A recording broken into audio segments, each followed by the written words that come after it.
Hello and welcome back to our playthrough of Gloomhaven 2nd Edition. I am Emerging Boat, and today we are going to be doing a special scenario for Satha that I'm about to unlock. Yes, I did read ahead so I could do some planning, but I also have to let you know that I did do another scenario not on camera. Boo! Boo Emerging Boat! Boo this man! There was a lot that happened between the events and that scenario, so I'm going to cover everything that I did off camera because it was only one scenario with one city event and one road event and all that, but a lot has happened. So if you're not interested in hearing all the catch-up, if you're not interested in hearing all that, feel free to skip ahead because I'm going to go over the events that I did. I'm going to cover how I did the scenario.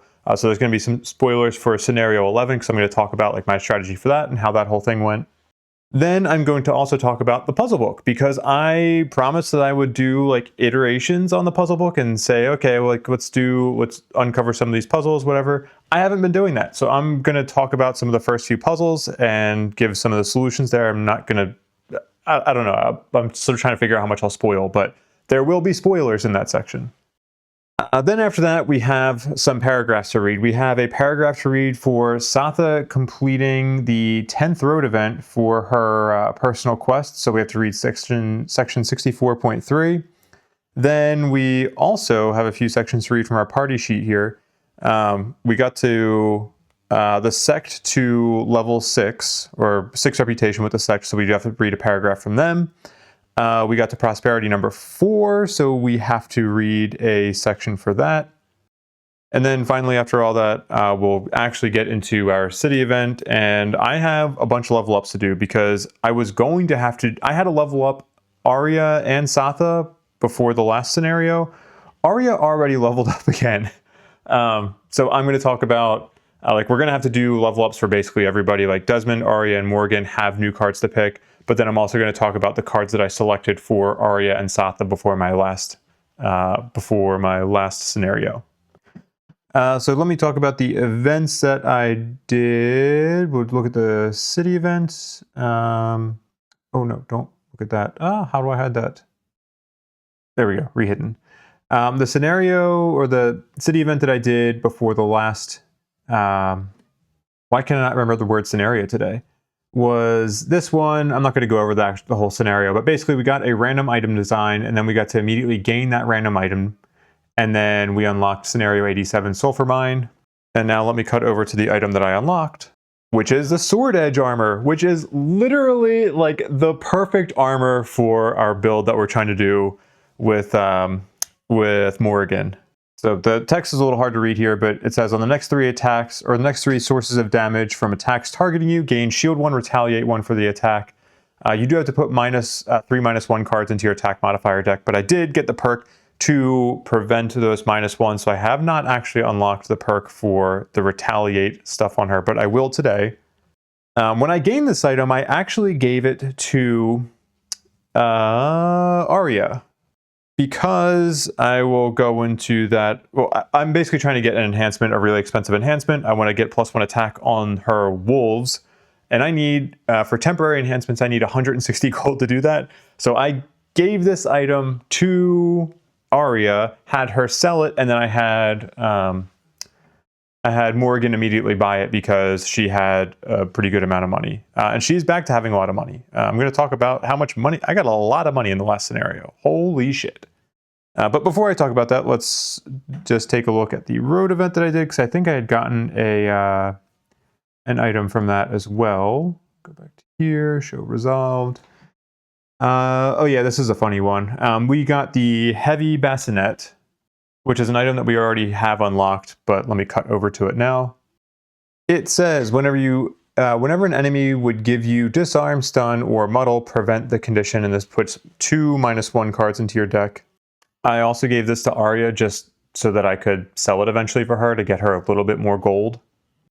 But yeah, we will come back to each of our individual mercenaries soon. But right now I'm going to jump over to talking about scenario 11 and just kind of give a summary of how I did that. So spoiler alert if you don't want anything revealed for scenario 11. So yeah, in this one, we're basically starting along this back line of the room over here, and we have a bunch of living corpses in the middle of these two rooms. And then we have these two spawn points A and B. For 4 characters, I did do it with 4 characters on a few different rounds. I think it was like 2, 5, 8, and 11. You have a normal cultist spawned at each of those points. Then you have a couple of rooms on either side. And in each of those, spoiler alert, in this room there are night demons. In this room there are sun demons. And so you just have to kill all enemies. It's not too bad. I was going to do this one I ended up doing this one at solo +1 with the Imbuments. I was going to do it solo +2, but then there's a special rule for these living corpses where you have to put them 1 level higher than you normally would. So that would have meant putting them at level 6. And I kind of chickened out of doing that because I looked at the difference in the health from those, and like just amongst these living corpses, that level jump was like over 30 extra health spread out amongst them. I think the elites got an extra like 10 health alone. It was a big jump. So I just did the solo +1. I ended up doing this at scenario level 4. Which meant the living corpses were at level 5. But the scenario overall ended up being relatively easy.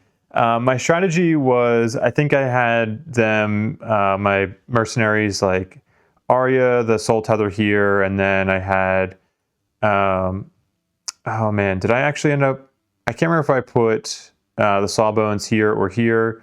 Then I had Satha here, and then I had, oh my gosh, our Berserker either here or here. But basically, I had everybody go late round 1, let some of the corpses come down. Then I did my normal like prep round for round 1 where we were getting some of our persistent cards out. But the big thing that I think really helped me was that I think I had our Berserker, actually the Berserker didn't even attack in the first round because she also had to get out her card for healing after Retaliate. But I had my Berserker start to come around to the back lines to try to get back here as soon as possible so that we could start working on these cultists, because what I wanted to avoid was these cultists spawning in the back and then summoning living bones. There was also a special rule with the cultists where I think it was move 2 towards the door at the start of each of their turns, and then they do their normal ability as if they don't have movement.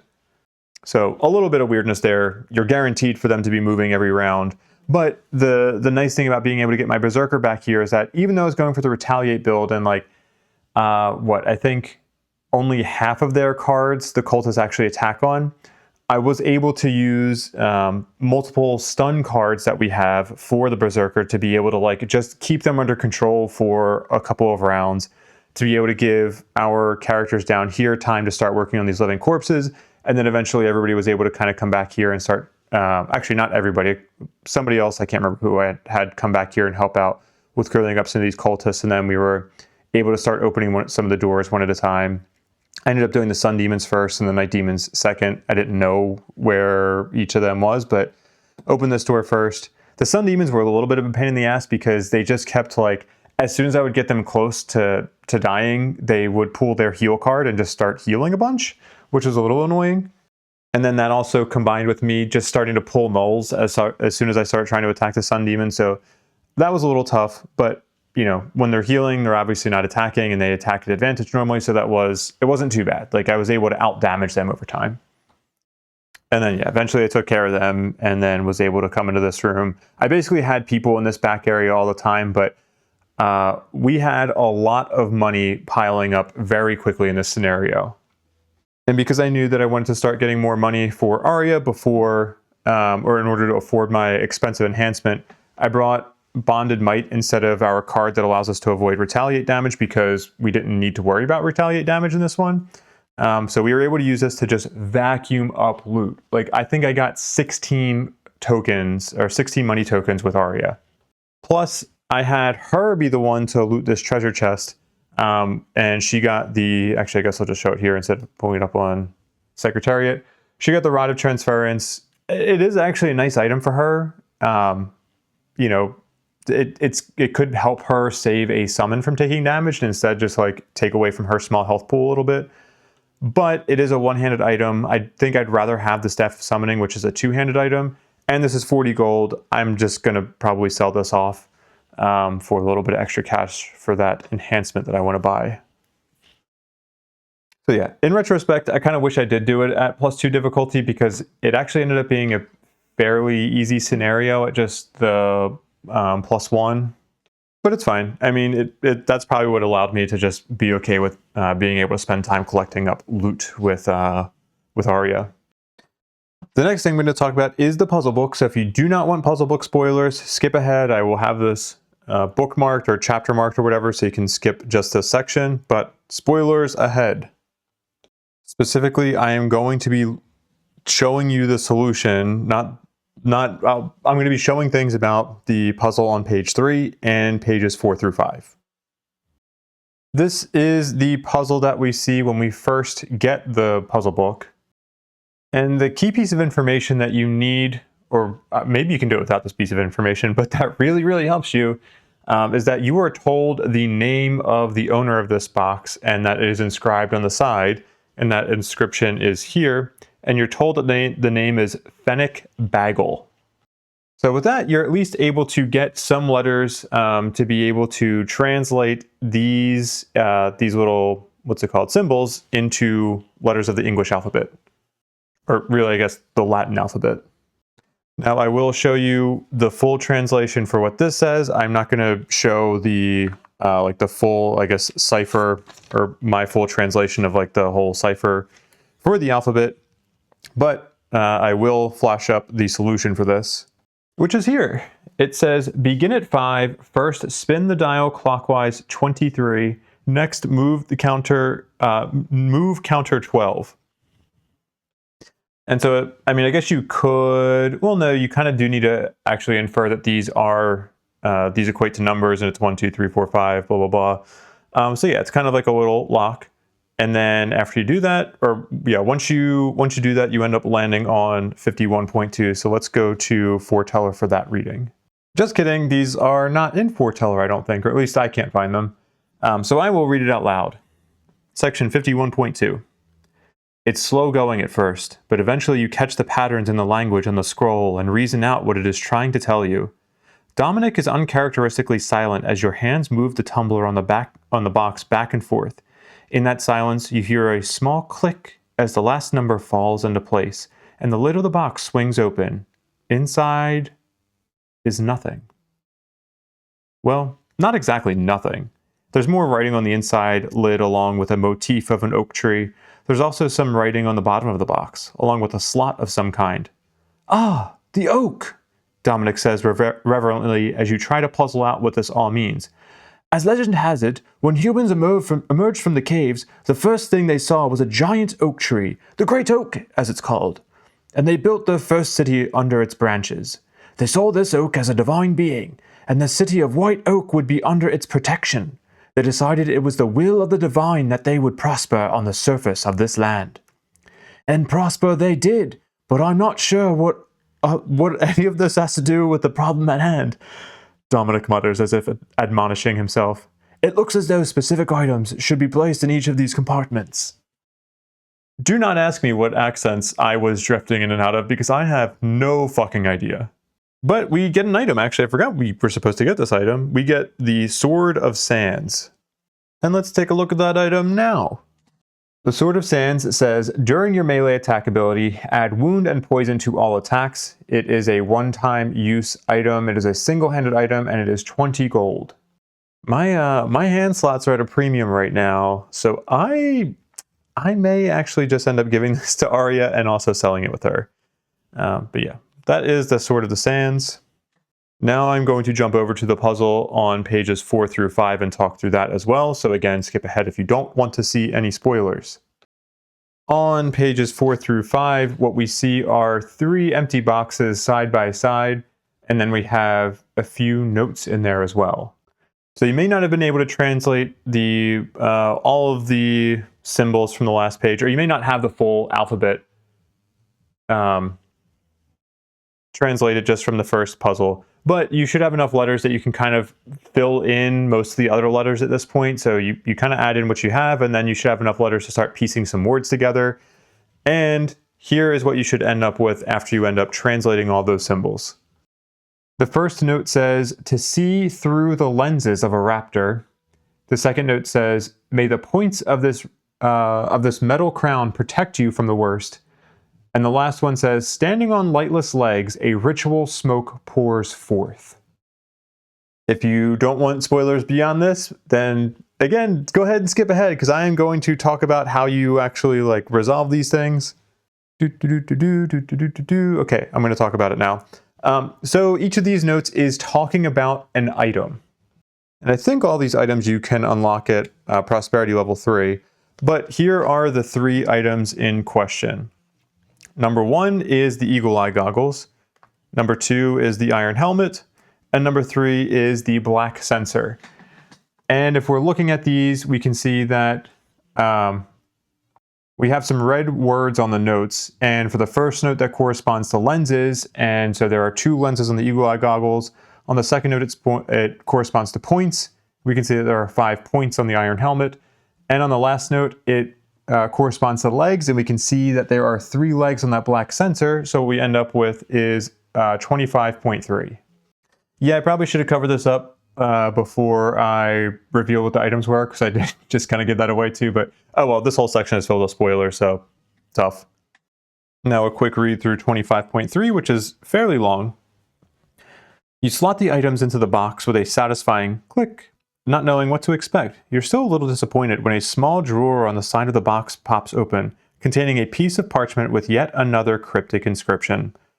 We're really in the thick of it now, Dominic muses as he unfurls the parchment. His eyes move back and forth, quickly taking it all in. Well now, that certainly is something. Dominic scratches his head nervously.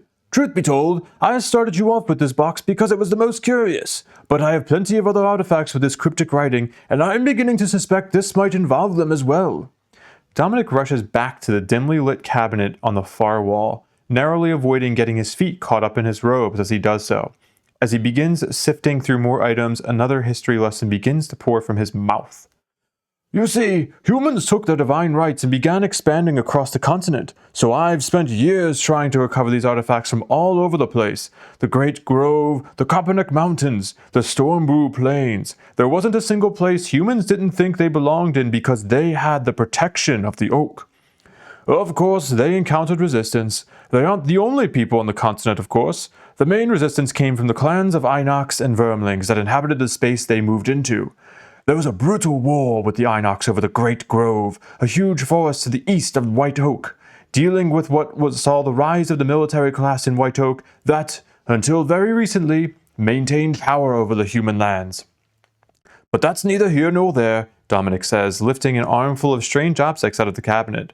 What's important to us now is figuring out what of these related is our little conundrum. He dumps the armful of objects on the desk and haphazardly arranges them so they're all easily in view. The parchment mentions 6 objects in total. The sword you have is definitely one of them, and I'm hoping 4 are on this table. The 6th, however, is another matter. I believe I know what that refers to, but I don't have it. Dominic rubs his face with one hand, smearing on a bit of ink. It's an intricate amulet with an inlaid ruby. I had it sent here from Demon's Gate, but the caravan was attacked by Inox on the way to Gloomhaven. I've located the clan that took it up in the Watchin Mountains, but I'm in no condition to go retrieving it myself. Perhaps you could help? Rewards. Turn to pages 6 and 7 of the puzzle book, and we unlock a new scenario, 75, Rock Slide Ridge. Okay, so let's cut back over to here. And we actually need to go to Secretariat and unlock, what did I say, 75? Yes, 75. Okay. All right, I am finished talking about the puzzle book now, so we can go back to normal things. As I mentioned before, in my last scenario, I did a road event, which was the 10th road event that we needed for Satha. So we now have to read section 64.3.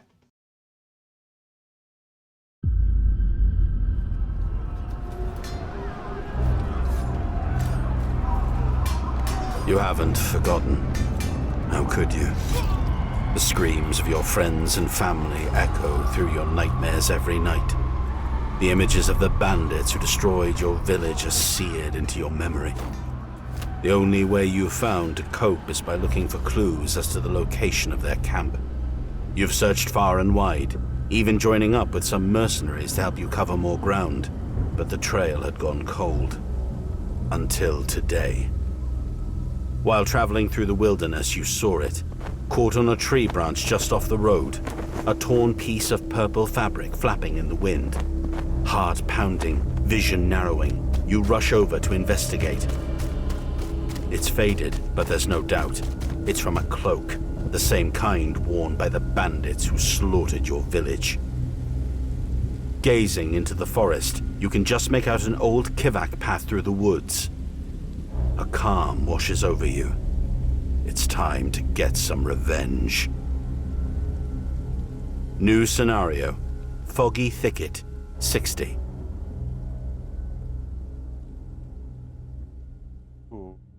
I don't think that number's right. I think it should be 59. Yes, 59 is correct. So let's go ahead and unlock that. Oh, actually, I can probably just do it from here. If we check this off. Okay, great. Great. Well, that was supposed to be my Tony the Tiger impression, and that was horrible. Can't believe I just disrespected Tony like that, man. I used to love Frosted Flakes. He'd be so disappointed in me. Okay, now we need to read, what is this? We need to read the section from the Sect. Because we got up to 6 reputation, we need to read section 29.1. This is checked off even though I didn't do it, so let's read it now.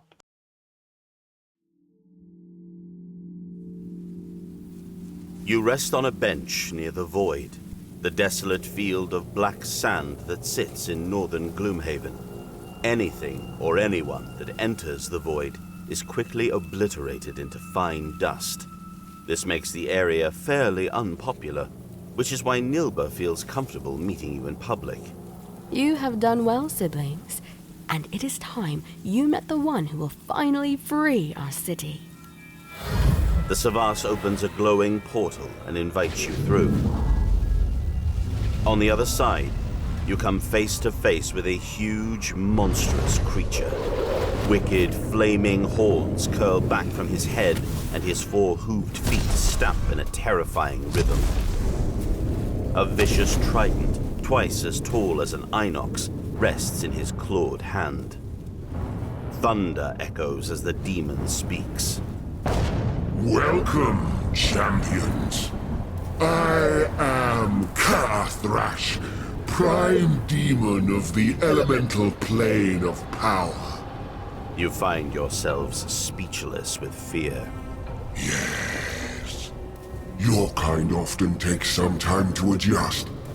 Listen, then, until you find your tongues.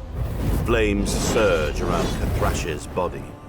The cultists you killed stole demons from my plane. But now that you've stopped them from building their army, I am free to build my own and bring the city of Gloomhaven under my rule. You ask why you should help an army of demons invade Gloomhaven. What can I not offer you, champions? Wealth beyond imagining, power beyond dreams, glory as heroes of Caskia. The prime demon's eyes burn with pride. My sword will fall, so your choice is simple. Will you hold the hilt, or feel the blade? You weigh your options. You quite like the sound of power and glory, and especially wealth. And if the only alternative is destruction at the hands of endless waves of demons, that makes the choice all the easier. The prime demon waves his hand, and you feel yourself fading from his realm. Go then, and prepare the city for my rule. When the moment is right, we will bring Gloomhaven to its knees.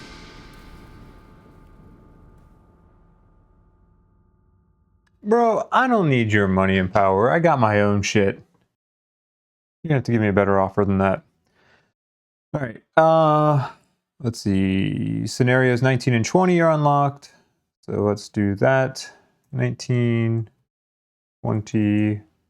Boom. Oh my gosh, we have so many scenarios we can do. What is that? 1, 2, 3, 4, 5, 6, 18. We have 20 scenarios we can choose from. God dang. That's crazy. All right. That is done. We have one more thing we need to do before we actually do our city event. That is read section 54.2 for this prosperity. To Foreteller we go. Just kidding. It looks like it's not in Foreteller, so I will read this one to you. Oh, all right. It's a long one. Rewards. Add events C21 through C28 to the city deck and events R21 through R25 to the road deck. Yeah, I can see why it wasn't in Foreteller now. All right, is there something to show? Oh, okay, yes. Yeah, continue. Nice. Do I need to shuffle now? I don't think so. I think it automatically shuffles for me. Okay, let me go over my checklist really quickly. Yes, I think we hit on everything we need to do. We still have to talk about some of the character stuff, but we'll do that after we do the city event. So, city event time. Event deck. And draw city event. Okay, this is C08. Pull that up really quickly. Which one of you thinks they're all that? A drunken quattro patron at the Sleeping Lion steps up to your usual table, wavering as he addresses you.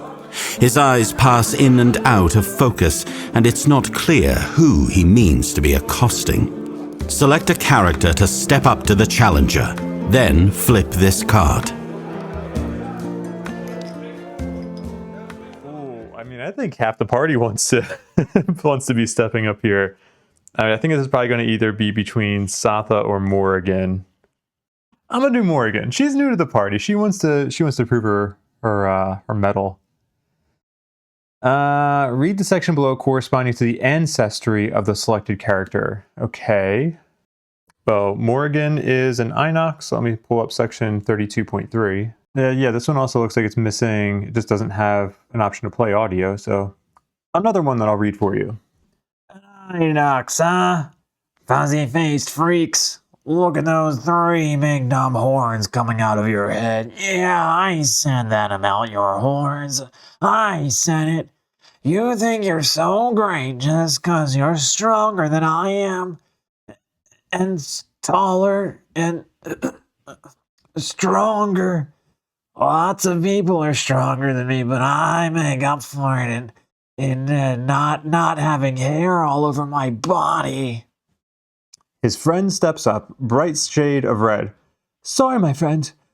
Didn't mean anything about your horns. They're really very nice. The drunk Quattro looks personally affronted. What?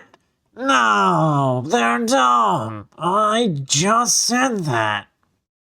His diplomatic friend continues, Nope. He means nice and attached to such a strong, muscly person, and much larger than my crotchal friend here.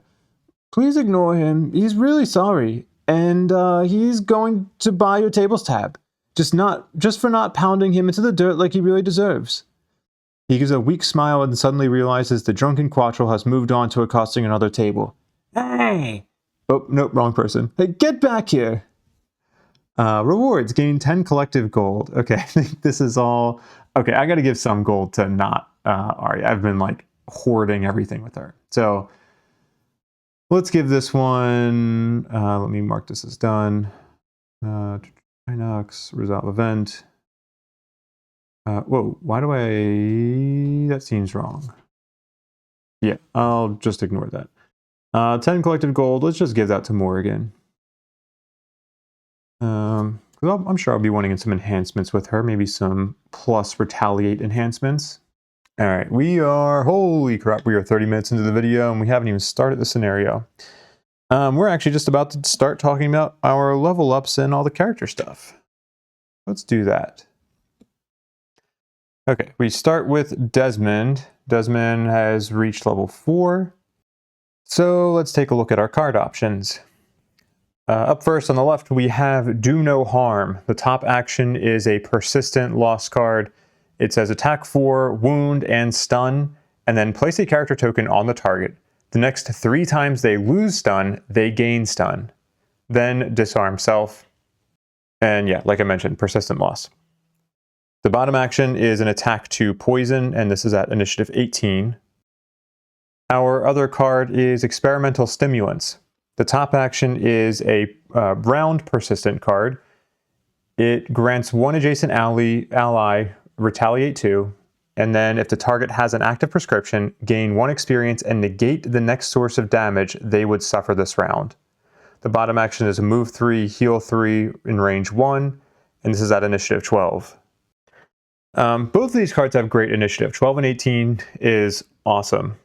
We'll start with talking about Do No Harm. That top action is really nice for just being able to take out some enemy in a room for 4 rounds essentially, because you stun them and then the next 3 times they lose stun, they gain stun. So you're doing an attack 4, you're preventing them from doing anything for 4 turns, and they're going to be wounded, so they're going to be healing, or they're going to be losing at least an extra 4 damage. So by the time they become unstunned, they may be dead depending on what scenario level you're on or what type of enemy you're playing against. You do have a mandatory disarm self, so you need to be planning ahead to think, okay, if you're going to do this action, then the next round you're probably going to be doing some kind of like healing or maybe giving somebody a prescription, but you are not going to be attacking next round unless you use one of your abilities that allows you to remove a negative condition from yourself. So you do have ways of working around that penalty. And then the bottom, an attack 2 poison is great, especially if you combine it with the card that gives you +1 to attacks on enemies already wounded. That becomes an attack 3 poison. That's just a 50% damage bump to that. Then combined with the fact that you're poisoning the enemy, like even if the enemy's not already damaged and you're just attacking them fresh with that bottom of the attack, you're poisoning them and you're bringing them down in health. So that way, if you do another top attack, then you're just going to be laying in the damage, basically adding an extra 2 damage to your whatever other top action you're doing.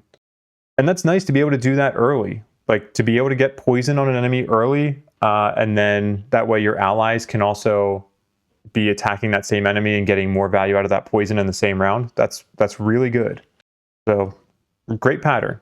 Top action is a super powerful loss. Bottom action is an extremely repeatable action that we like to do, and it's at a very nice initiative. Experimental Stimulants is a much more situational card. Like obviously if you have an ally who is very focused on tanking or very focused on retaliating, then, you know, if you're in that kind of party, this could be a good card for you. And it is really tempting for me to take this card. I'm still debating which card I want to take, because with something like this, we could get our Berserker to be retaliating 5, 6, maybe 7 in a round. Retaliate 7 is like even just retaliate 5, retaliate 6, like that is just a disgusting amount of direct damage. It's bypassing shields. It's insane. We haven't really been leaning into prescriptions, but if we take this card, we probably want to, so that we can get that extra bonus, or we can get an experience and then also prevent damage. Like this card just pairs so well with a few classes, and Berserker is like one of the top options. The bottom of it is very nice too, like being able to do a nice move, and then you can do a heal 3. The healing range on Sawbones is very tight. Obviously, they're all like range 1s, so being able to do a move and heal in the same action is very good. It truly is tempting to take Experimental Stimulants, but I think I'm going to take Do No Harm. I've already started down this path of being more of like a damage dealer and not really relying on the prescriptions. If I were to take Experimental Stimulants, it would make me want to go back and take some of the other earlier cards instead as well. So maybe at some point I'll actually respec my build with Sawbones just to be able to like try something that plays really well into this Berserker combo. But I also like, because I changed up my party composition a bit, this card is going to be not as useful when I'm not in the party with the Berserker. So I don't really want to couple my build of the Sawbones too tightly into the Berserker, at least this early. Again, maybe I'll respec at some point just to be able to like try it out and see how it goes. But for now, I take Do No Harm. I do have 2 perks that I can take as well. The 2 that I'm really deciding between right now are replace 2 +0 cards with 1 +1. You may gain Disarm to add stun, and add 1 heal 3 range 1 rolling card. And I think the ones I'm going to start with are these replace 2 +0 cards. My rationale being that even if I don't want to do that gain Disarm to add stun, I'm still going to get some benefit out of like removing some of the +0s and getting +1s in there, so I'm getting more consistency out of adding damage to my attacks. I am making it a little bit more likely to draw that -2 and the null, but I should be dealing more damage overall. And then optionally, like if there may be times where we just end up really wanting to have a stun, and sometimes it might really benefit us. Yeah, the next ones that I take will probably be these healing ones. I think I need to check this off. I don't think I checked that off before, at least from my last scenario. Okay, I think we are all done. Oh no, I do want to donate with Sawbones because I'm going to give the free donation to Arya. Oh, also I need to give him the Scepter of Zorn. Okay, there we go. Now let's look at Arya. While I already made my choice for my level 3 card, I am going to talk about the choices here. For the first option, on the left we have Shaping the Void. The top action is an attack 2 at range 4, followed by ward at range 4, and then you infuse wind. The bottom action is a teleport 3, and then heal 1 targeting all of your summons, range 1. And this is at initiative 41. The other card is Deadly Mischief. It is a summon card for the top action, so it's a persistent loss, gives you 1 experience. And you summon the Covetous Imp, which has 5 health, move 3, attack 3, and whenever this summon kills an enemy, you gain the money token directly instead of placing it in the hex that enemy occupied. The bottom action is an attack 2 at range 3, infuse fire, and this is at initiative 81. When I did my previous playthrough of Gloomhaven 2nd Edition, I didn't finish it, but I did play Circles for a little while, and I took the Covetous Imp. I just played a different style overall with Circles. So the Covetous Imp ended up becoming like my primary damage dealer, similar to how the Jellyfish is for me right now.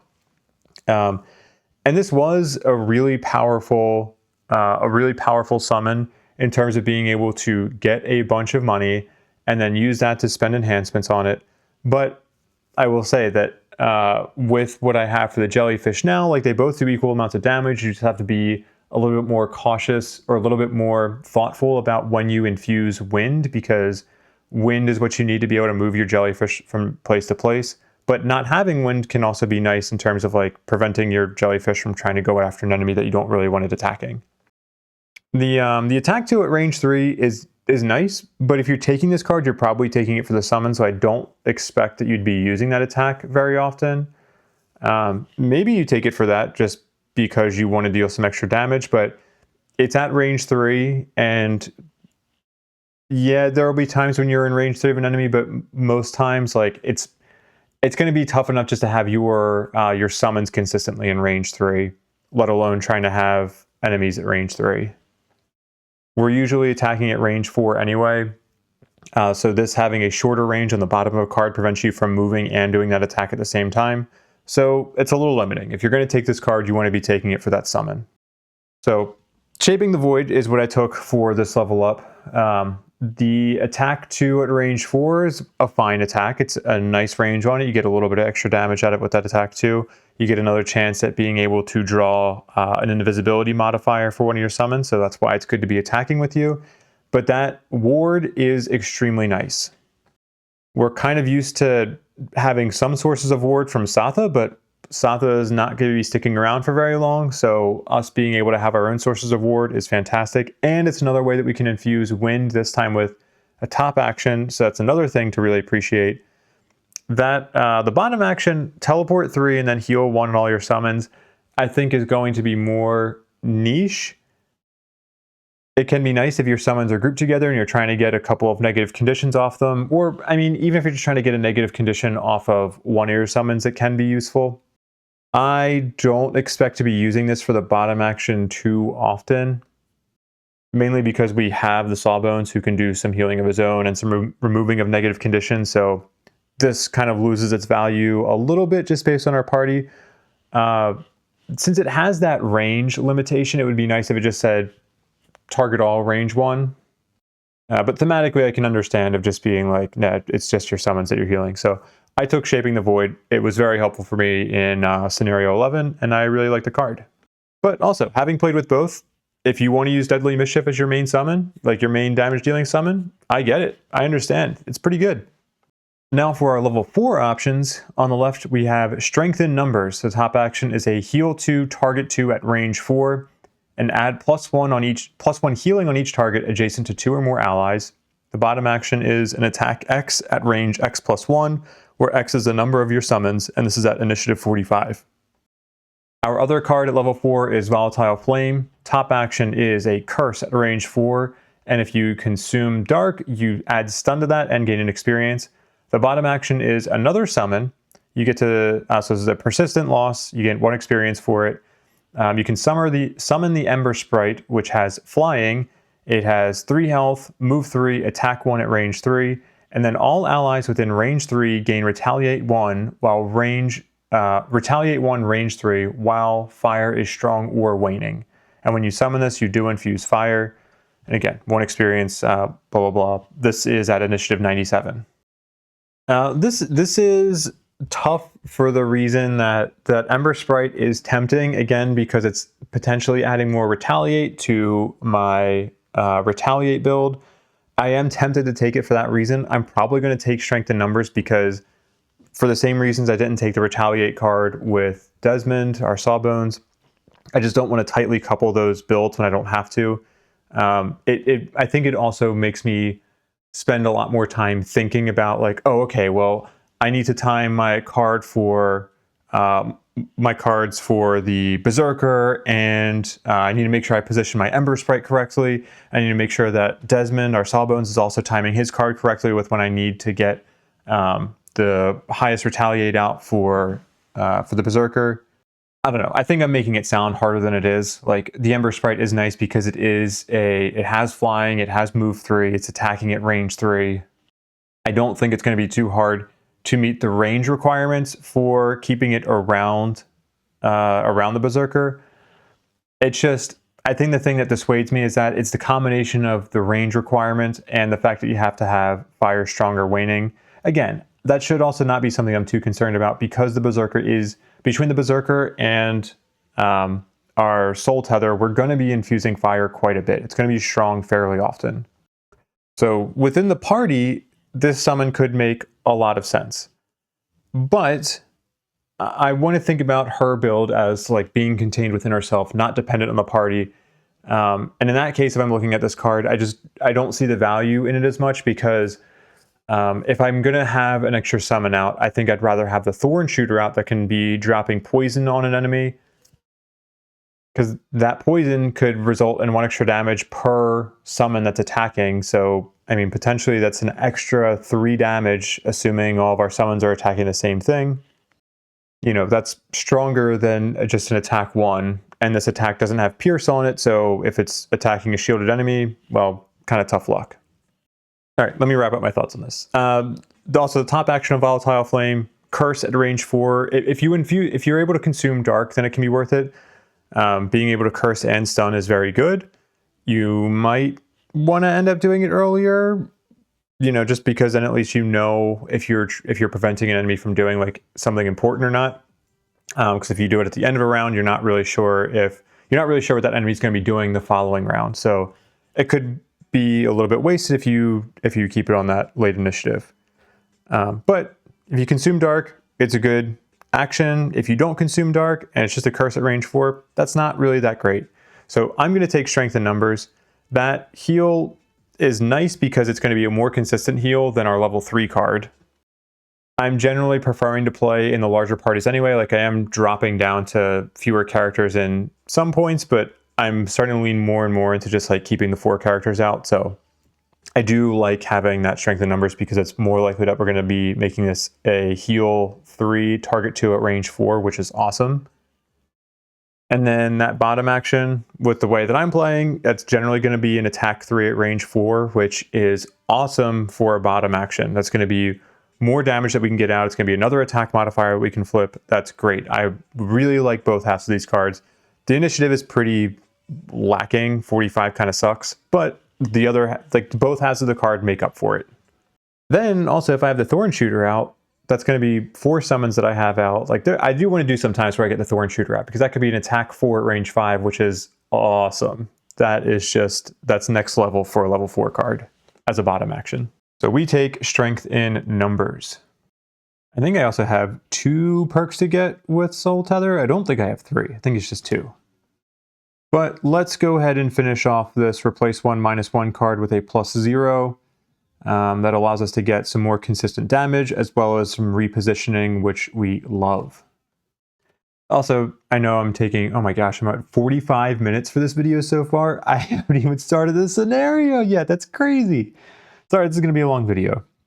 I'm actually kind of glad I haven't taken this perk yet. That allows us to go invisible at the beginning of a round. Knock on wood, I hope I don't jinx myself, but I haven't really needed it. I've been able to do a good job of having other allies prioritize getting targeted from attacks. Plus, combined with the invisibility that we're getting from flipping over modifier cards, yeah, I have been pleasantly surprised. I thought I was going to need this a little bit more, but I've been able to make do without it. Oh, wait a minute, I do have a 3rd perk to take. Holy crap. How did I... Oh, okay. Actually, no, I still don't really understand. Maybe I didn't select a perk before when I leveled up to level 3. Let's just go ahead and take this one to ignore scenario effects because I did peek ahead at the scenario. I do know there's negative scenario effects coming, so I'm just going to take this one. Then while we're in here, I want to sell a bunch of stuff that I took with the sole purpose of selling. We're going to sell the Heavy Bassinet. Confirm. We are going to sell, not that. We're going to sell the Rod of Transference. Confirm. We're going to sell the lantern, the Beetle Lantern. Confirm. Cannot sell the Acer Spyglass. Also, it's only 0 gold. And then we're going to also sell the Sword of the Sands. Confirm. We are now at 140 gold. I need 160 for the enhancement that I want to get, though. Okay. That's fine. I can wait one more scenario. I am going to give the free donation that we get from Desmond. I'm going to give that to the Soultether. So let's donate, and then we'll just go back up to 140 here. 140. All right. Cool. We're done with you. Next up, let's take a look at Morrigan. She reached level 3, so we'll see what cards that she has. First option on the left is Tireless Retribution. It is a Retaliate 3, and top action is Retaliate 3. Gain 1 experience the next time you retaliate this round. All attacks targeting you this round gain disadvantage, and this persists for the round. The bottom action is also a round persistent card, and it says if you short rest at the end of this round, gain all the benefits of a long rest, and then you infuse fire, and this is at initiative 7. Our other card is Final Fight. The top action is a persistent lost card. It says when this card is removed from your active area to your lost pile, you become exhausted. At the end of this and your next 3 turns, perform attack 5 at advantage. The bottom action is move 4, and then if you consume fire, you get to add +1 attack to all your attacks this round, and this is at initiative 89. Considering I'm going for the Retaliate build, it should be pretty obvious which card I'm going to go for, which is Final Fight. No, I'm kidding. I'm going to be taking Tireless Retribution because it is basically a combination of a couple of our level 1 cards. And not only is it a combination, but it's also kind of an upgrade in some ways. It's basically the top of Resolute Stand. Let me move this up. The top of Resolute Stand without the heal, except we get an extra Retaliate. And the bottom of, I don't even know what card this is. Shiny Distraction, where we get to give all enemies attacking us disadvantage. That is incredible value. We do have one card that has a bottom action of being able to get us an extra Retaliate, so this means that we can be retaliating 4 in a round, which is really good. On top of that, we're going to be forcing all enemies who are attacking us to get disadvantage. So love that. Initiative 7 is fantastic, but we kind of need that really fast initiative for this card, because if it didn't have a super fast initiative as a retaliate card, it would not really be that valuable. The bottom action, if you short rest, like that can be fine. I will be surprised if I use this more than once or twice throughout the lifetime of my Berserker. So it's interesting, but like the top action of it is just so much better. I think you kind of want to be doing your long rest anyway. Well, I don't know.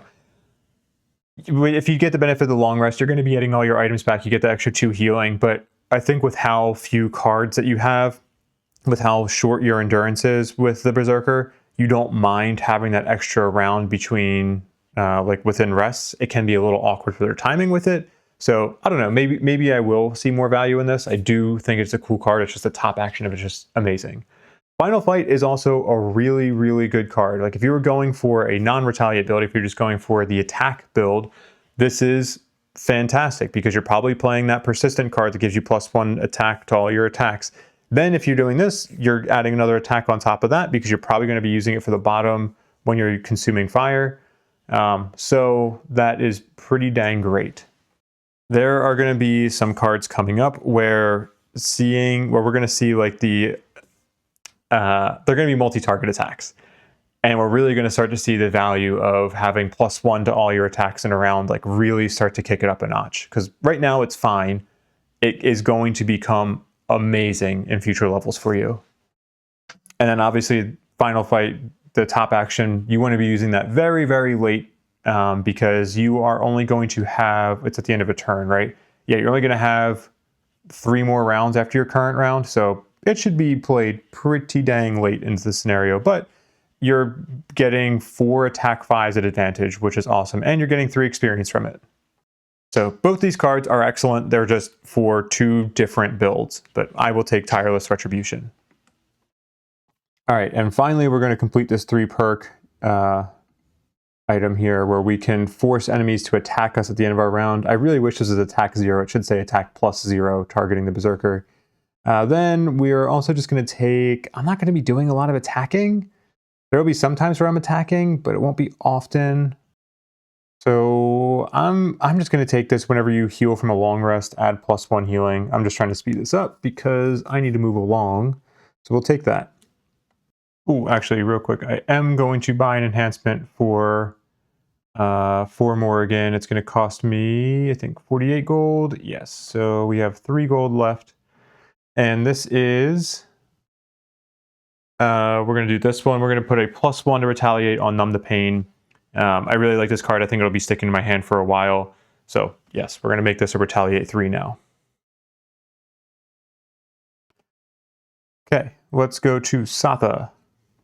I already did my level up to level 6, but we'll take a look at the cards that I could have picked and which one I did pick.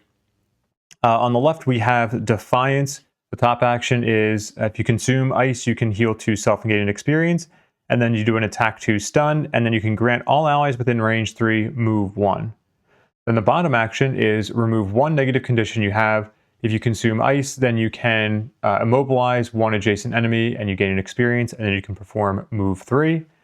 And this is at initiative 47. Our other card is Crashing Steel. The top action is an attack 3 push 2, followed by a move 2, and then if you consume ice, you have an attack 3 gain an experience.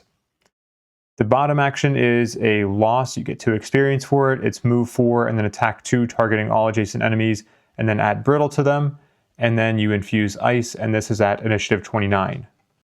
Because I'm going with the take command build, I think typically you'd want to go with Defiance here, just because that grant all allies within range 3 move 1 now gets doubled to a move 2, which is a very big difference. So you're getting a non-loss stun, you're potentially getting some healing on yourself, you're repositioning your allies.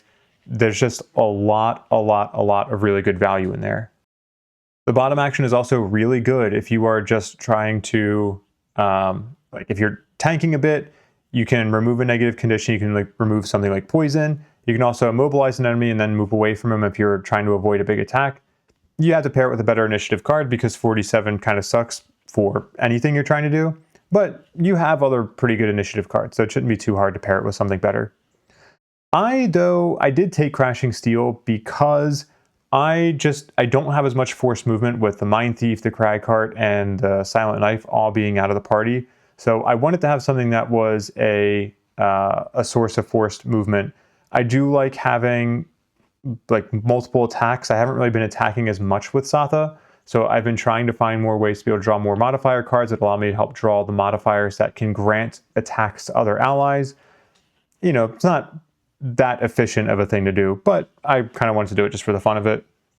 One thing I do like about both these cards is that they are ice consumers, and I think we've had more, it depends on what cards you have, at least the way that I've been playing, I've had more sources of ice infusion than I have of consumption, so I like that I'm able to get a little bit more consumption out of it. And in the last scenario, I did use Crashing Steel for both the top action and then the bottom action towards the later part of the scenario.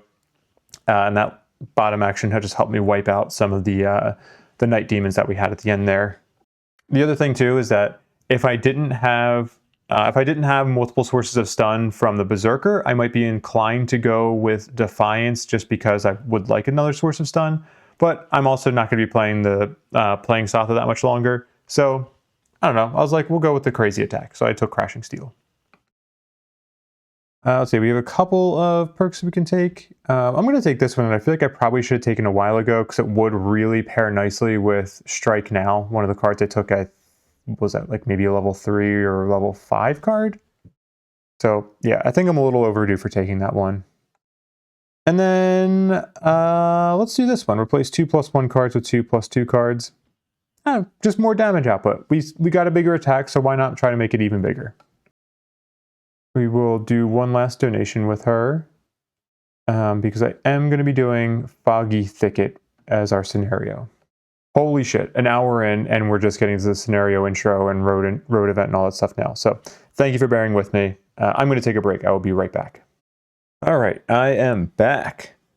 Let's take a look at Gloomhaven full stack over here so we can see where our scenario is. We're going to be doing scenario 59. So we have Gloomhaven here, and we are going to be going a little bit out west into the Dagger Forest for this scenario. We got, oh, you can't see my cursor, but this middle blue one here.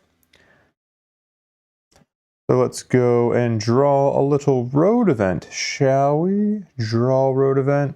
R13. After a heavy rain, the roads are dark streaks of slushy dirt. A group of exhausted attendants are pitifully attempting to free a wagon caught in knee-deep mud. The side of the wagon is emblazoned with "The Great Dallam, the Seer Who Knows." With a moment of help, you manage to clear it out of the rut. As soon as it's free, the side door opens, and out steps a man with a charisma unlike any you've seen. Long, sandy brown hair cascades down his shoulders, and his watery blue eyes gently meet your gaze. With a warm smile, he addresses you by name, then gives you a friendly chuckle at your surprise. Thank you for your help. I know not how long we would have been trapped here were it not for you. He clasps your hands in his own, and you feel the earnest calluses of a man who is no stranger to hard work.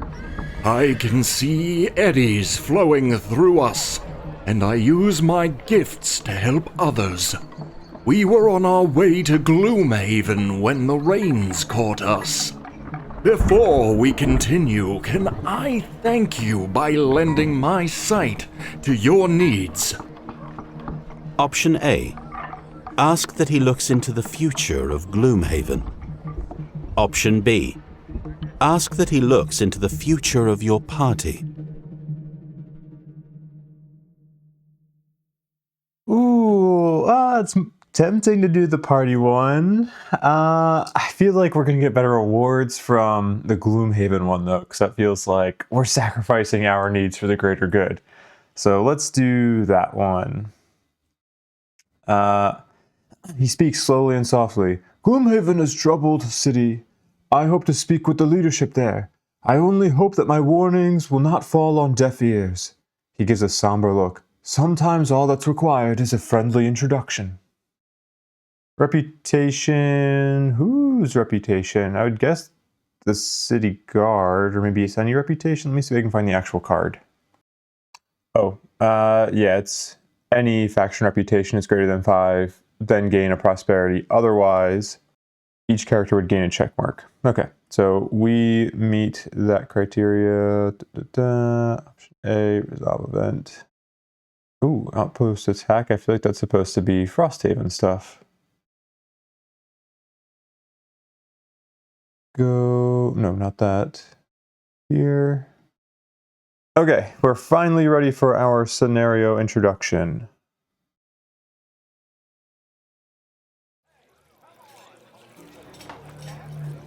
After continuing to study the strip of purple fabric you found at the edge of the woods, you're sure it's from the cloak of one of the bandits who destroyed your village.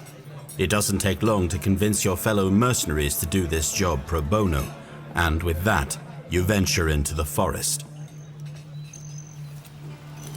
Following an old Kivak trail through the brush, you spot more evidence of the bandits. A few scraps of purple cloak in a thorn bush, some discarded food, the still warm remains of a campfire. You are closing on them. That's why you're all the more frustrated when you find yourself enveloped in a thick, lingering evening fog. You try to push on, but visibility has been reduced to almost nothing.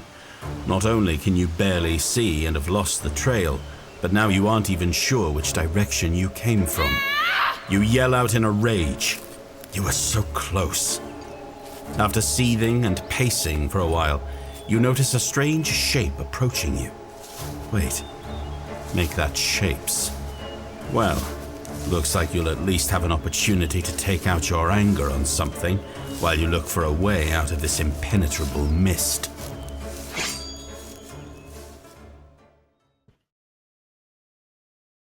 Let's see. Scenario goals. The scenario is complete when all enemies in it are dead and the treasure tile in the third room is looted. At the end of that round, read section 128.4. Scenario effects. Each character adds 2-1 cards to their modifier deck. And special rules. There is no defined map for this scenario. Instead, you will play through a random dungeon created by a modified dungeon deck. See the random dungeon deck rules on page 58. Blah, blah, blah. Here, seed the deck with just these cards. Okay. In the third room, replace whatever is normally in the 12 hex with a goal treasure tile. All right, got it. So let's cut over to this. And we have our monster decks there. We will shuffle both these decks, but these are our monster and our room decks that we're going to be drawing from in order to create our 3-room scenario here.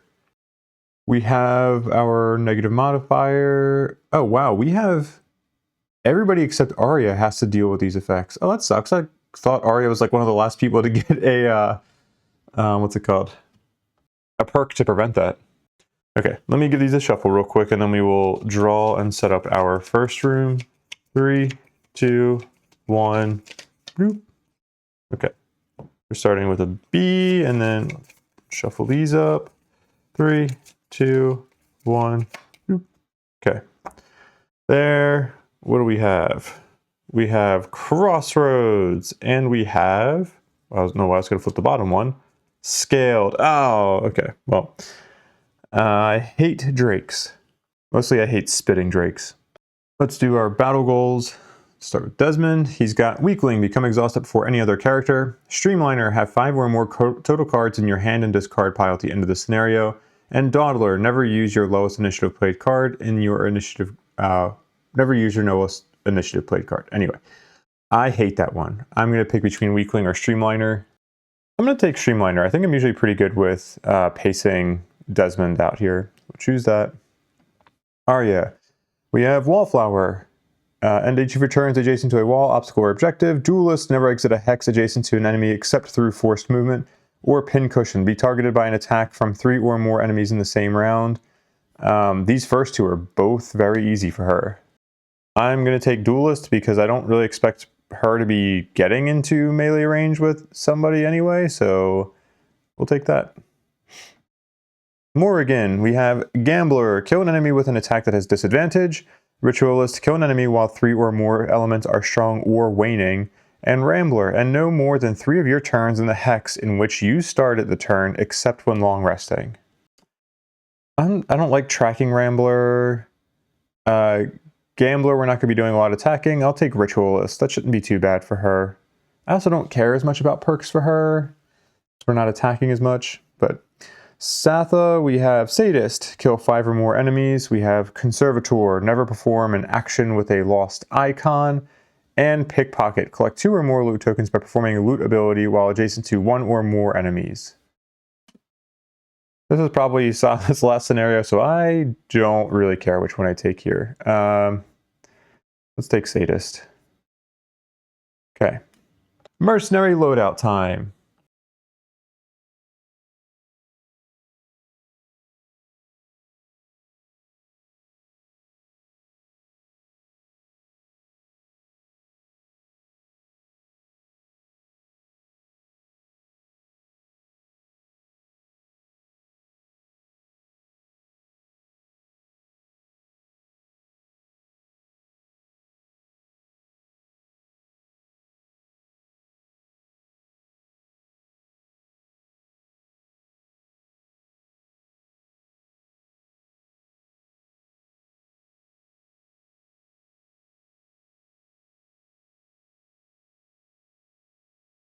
Okay. I'm going to swap a couple characters around here.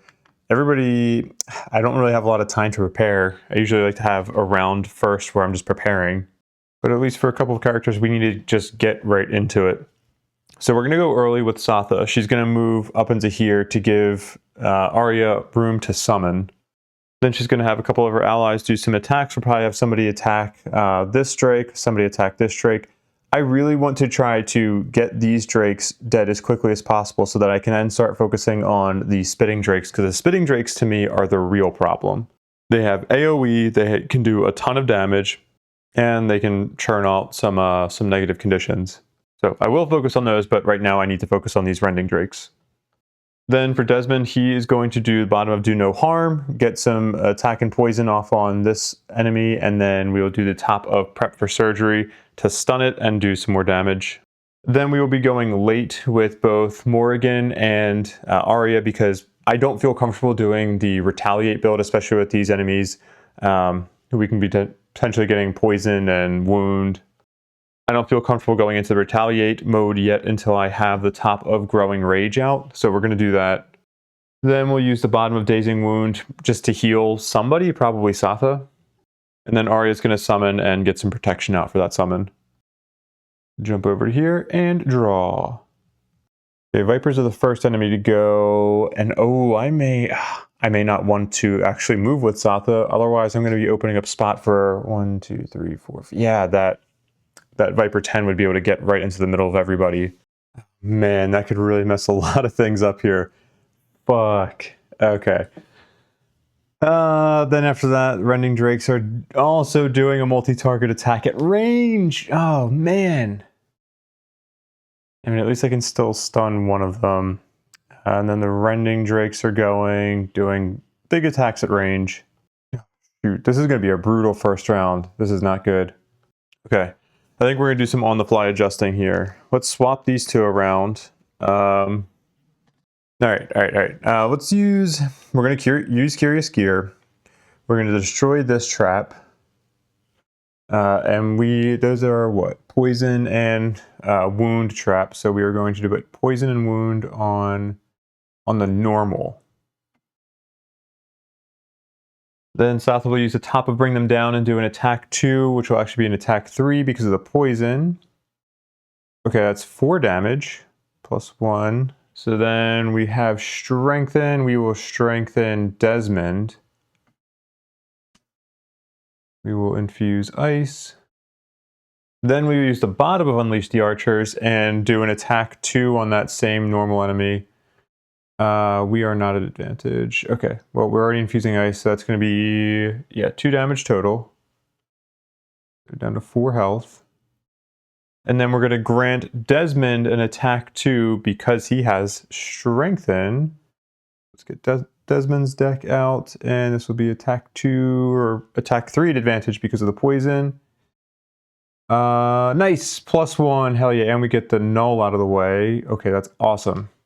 I do not need to add or stun to this. because we were dealing exactly 4 damage, and that was great. Okay, so this comes out, replaced with money, and that will end Satha's turn. Desmond is up next. We're going to use the bottom of Do No Harm, do an attack 2. This is going to be an advantage. Attack 2, poison, -1 or +2, so that's 4 damage and poison. All right. Poison. Then we'll do the top of Prep for Surgery. We're going to get an experience because the enemy is already harmed. And it's be an attack 3 stun at advantage. +1 or... Ooh, well, I'm already stunning it, so it'll be 4 damage and stun. Okay. Then that will end Desmond's turn. Snake 6 will jump 1, 2, 3, 4, go there and do an attack. Attack 3 poison just on Morrigan. I'll pull this out. Attack 3 poison +0. Okay, so 3 damage and poison on Morrigan. Oh, but she has sword edge armor. So it's going to be 2 damage and poison, and then it's retaliate 1. Do that. 2 damage. Poison. And then that snake suffers 1 damage. And 10 won't do anything because it cannot attack anybody. No valid paths. So the Drake is up next. It's stunned, so it skips its turn. Okay, I may regret doing this. I'm going to flip these cards around. I'm going to wait for maybe until the next room to start retaliating with Morrigan. Instead, we'll use the top of Dazing Wound, and we're going to suffer 2 damage so that we can do an attack 3 stun and gain an experience. And we're going to do that on that Viper. So attack 3 stun -1, that's going to be 2 damage and stun to this Viper. And that will end Morrigan's turn. Oh, and then before I do the Spitting Drake's attacks, I did want to use the Warding Rod for Desmond. Morrigan already got attacked, so we can't use it on her, but we'll say we had warded Desmond himself because he's going to be taking the attacks from the Spitting Drakes, and I guess Satha. So we'll ward them. Boom, warded. Okay. Now the Spitting Drakes are up. Number 4 will come down here and do an attack 7 on Desmond. Attack 7 muddle. +0, we're warded, so that's going to get rounded. Are we shielding for anything? No. Okay, so that's going to get rounded down to 3 damage and muddle.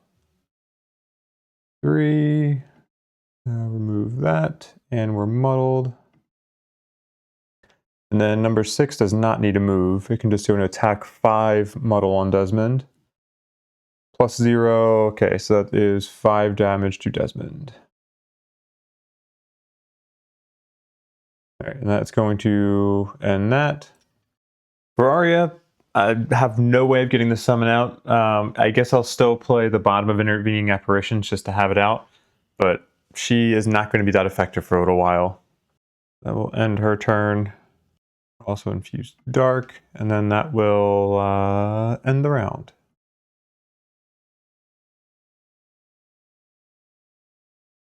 All right, for round 2, I'm going to go early with Desmond. I'm going to jump here, and then I'm going to use the top of Vital Strikes to be able to start getting some extra damage out. Then at the end of my turn, I'll be clearing Muddle. I will plan to attack later with the top of Vaccine, but that will come on Satha's turn. Then I'll be going with Morrigan, who is going to attack this Viper, mainly to be able to push it and start making some room here. So it is stunned, so I don't have to worry about it attacking. But then after Morrigan does that push, then she will probably come up here and then stun that the Spitting Drake, number 6. Oh, I did forget to mention that for Desmond's turn, I do plan on using Lucky Eye to strengthen everybody, because that will be key in what I need to do with Satha.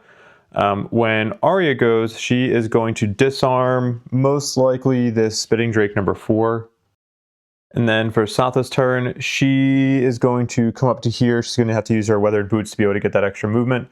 But then she's going to use the top of Strike now to strengthen, or not to strengthen, she's going to allow Desmond to play the top of Vaccine to get attacks off on both the Drake and the Viper. So I'm hoping I'm going early enough to be beating most of the enemies. The main risk is, well, obviously if the enemies draw some fast cards, like I know these Rending Drakes can have some pretty fast cards. But in an ideal world, the only thing that's actually going to be attacking me around this round is that Viper number 10. Let's see how this pans out. Okay, amazing. We are going before everybody. Viper is move 4, attack 3. Actually, that'll probably end up being an attack 5, but that's okay. That should be the only attack we take. All right, cool. Ooh, yeah, it's brutal. Good thing we don't have to worry about that Rending Drake. Desmond will start. We're going to do the top of Vital Strikes. This is going to be 2 experience. And then we are going to move 3 onto this coin. We have to use our winged shoes to be able... Oh, actually, before I do that, I use Lucky Eye to be able to strengthen, excuse me, myself and all of my allies. Then I use my boots to jump here, and then I will end my turn. Morrigan is actually up next, not Arya, because of the second initiative card. We are going to do an attack 3, push 2. This is at advantage. Attack 3. Okay, so that's 4 damage. 1, 2, 3, 4. We can push up to 2. I'm only going to push 1 to here, and that should be, what, 3 more damage for hazardous terrain? Yes. That's 3 more damage. And that ends... that's going to end Morrigan's turn. No, it's not. I still need to do the bottom of my other card into the fight. We are going to move 1, 2, 3, go there, and then we're going to take 2 damage, infuse fire, and stun. 2 damage, fuse fire, and stun you. Okay, now Morrigan's turn is over. For Arya's turn, I think I'll just move 1, 2 there. We will infuse wind, and then we are going to disarm that Spitting Drake 4. Disarmed. Okay, and that's going to end her turn. Then for Satha, we're going to use our Weathered Boots as we use the bottom of Combined Might to move 1, 2, 3, 4, going there. We will consume this ice, gain an experience, and then give ward to... I'm going to give it to Desmond. Also, another thing I forgot to do on Desmond's turn, I did want to use my stamina. Do I want to use it now? I do, because I don't have any good initiative cards left in my hand, so I'm going to use Stamina Potion. I'm going to get back Curative Mixture. And then I'm also going to use this Circlet of Elements to turn that dark into a cold, and then I'm going to do the top of Strike now. We're going to do an attack 3 at advantage, and we're going to do this on the Rending Drake. I would really like to do it on the Spitting Drake, but I cannot risk... I can't put all my eggs in one basket on Desmond being the one to kill the Rending Drake. Although he would only need +1, and he is strengthened. No, I can't risk it. That attack is too brutal. That's way too much. So the Spitting Drake's not attacking. All right, let's be smart. Attack 3 at advantage on that Rending Drake. Ooh, the shield isn't really going to help. +2 or +2. Wow, okay, well, Satha almost killed it. That's 6 damage after the poison. And then we are going to gain an experience as we allow Desmond to play the top of Vaccine. And that's going to be attack. Let's start with the Rending Drake. We will gain an experience with Desmond. This is essentially an attack 6 at advantage. Oh, okay, null or -2, so that is 4 damage. Okay. So you are dead. Is there... Oh, did I give Desmond his coin? I did not.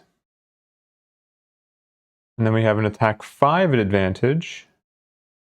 So with Desmond, -1, or we don't need a lot of damage. It only has 3 health left, so it's just 5 damage, or no, 6 damage to this Viper.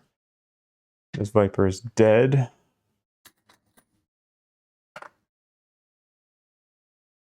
And that is going to end Satha's turn. This Viper is up next. It will go 1, 2 here and do an attack 5 and poison on Satha. +1, that's 6. Hide armor brings it down to 5. Then we are warded.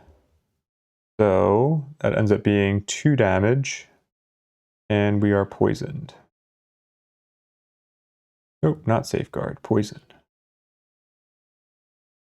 Okay, Viper is done. The spitting drakes are not able to attack. And they're both, let's see, number 4 is disarmed, but it's adjacent to Satha, so it's good. All right, great, they're done. Next round.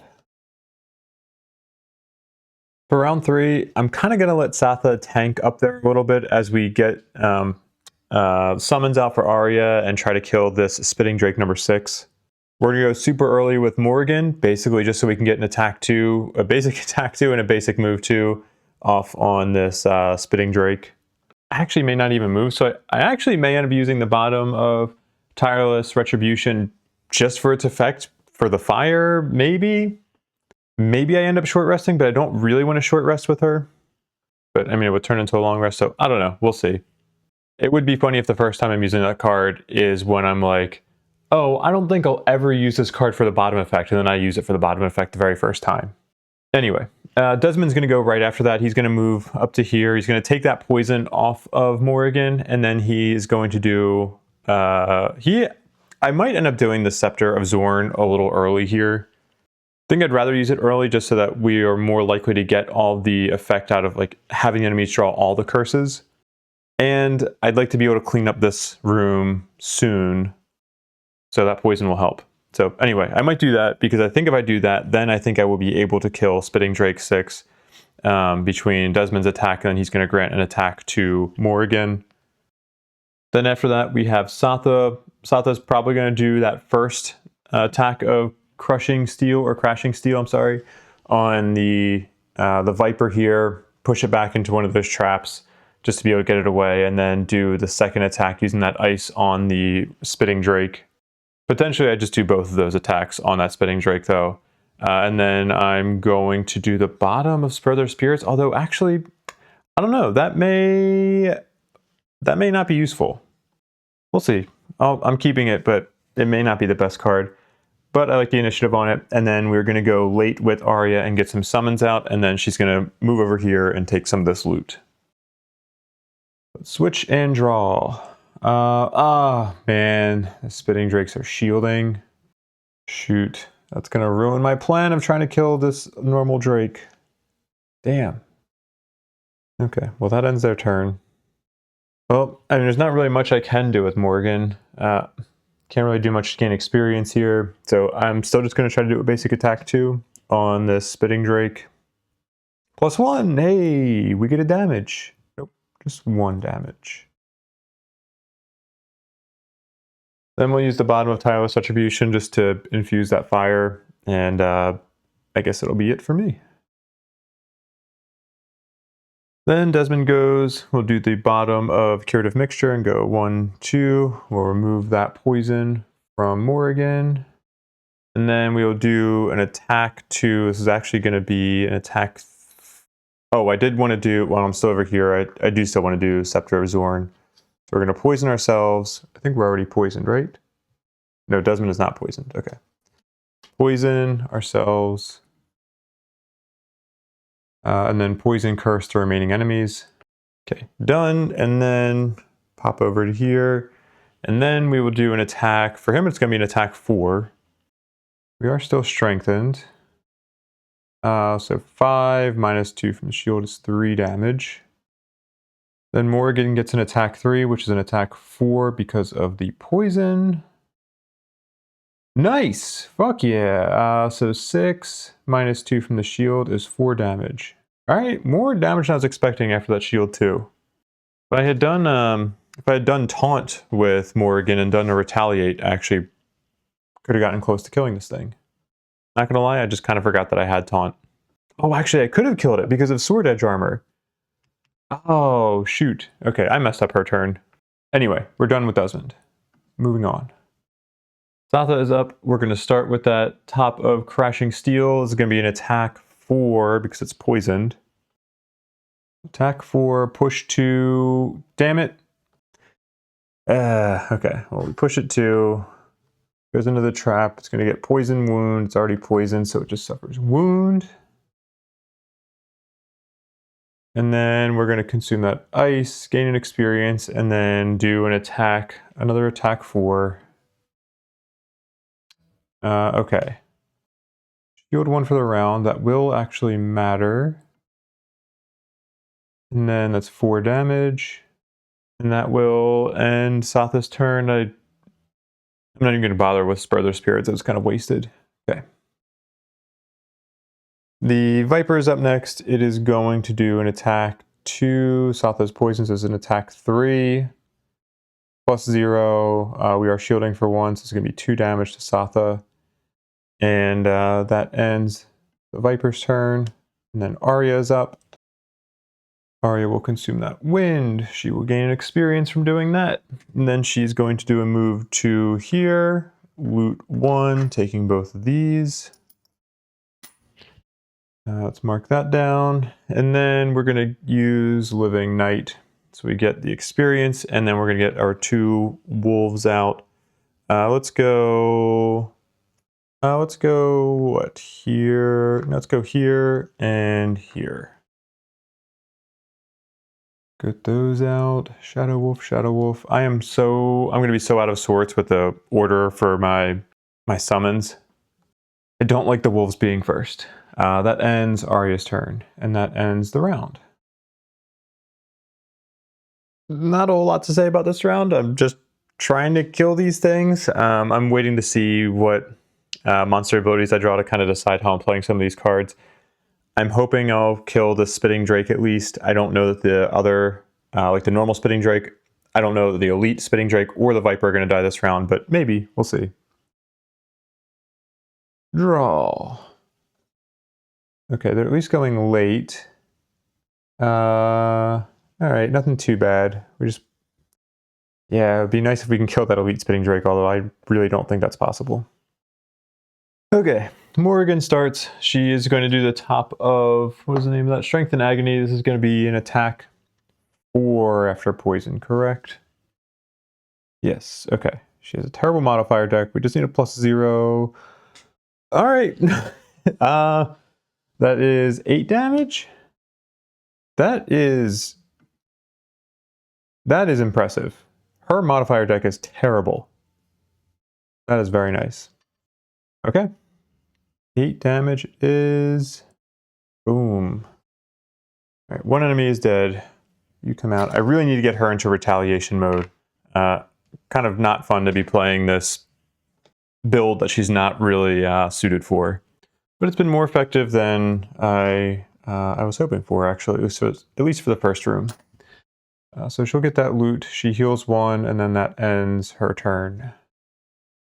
Arya is up. Wolf 1 will go up here, do an attack. It's poison, so this is an attack 3. +1, that is 4 damage to you. Okay, and then we're going to do an attack 3 with the other wolf. Okay, +0, so it's going to be 3 damage.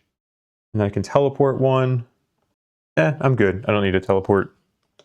I will use the bottom of Burning Passion so we can negate the damage. That should negate what the Spitting Drake is going to do.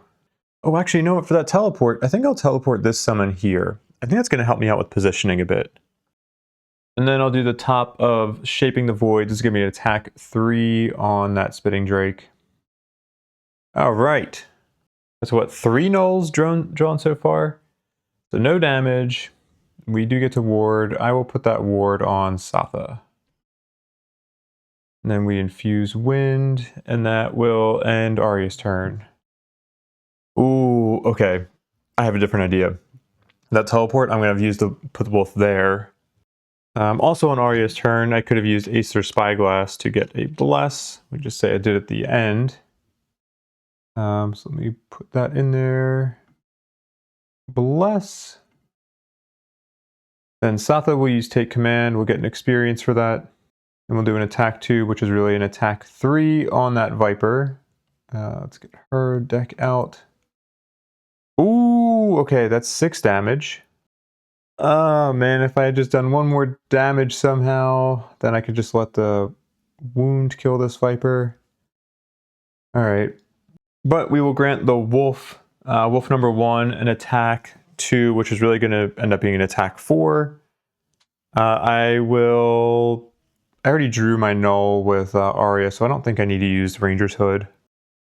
Alright, so attack 4, -1, that's 3 damage. Okay, great. Dead. This Viper comes out. Put that coin there. And that will end Satha's turn after we infuse this ice. For Desmond, we're going to use Blood Transfusion. I think I'm actually going to use that on myself. So I'm going to clear off the poison. I'm going to get Safeguard. I'm going to give myself a medical pack here. Just draw 1. Okay, we got 1 that can do Ward with the bottom. Then I'm going to get an experience for that. And then we will use the top of Booster Shot to give a card to Morrigan. So we're going to get another experience for this. And that will go into Morrigan's active area, and that ends Desmond's turn. Spitting Drake goes next. It is going to target the wolf number 1. It will move. I can have you move there. And then you will attack 6 on the wolf. And this is at advantage. That's 7 damage. We're going to negate that because of the bottom of Burning Passion.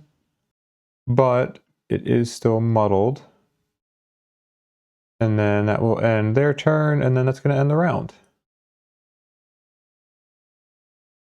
For round 5, I should be able to kill this Spitting Drake. Hopefully we have enough damage coming out here. And I'm going to be long resting with Morrigan.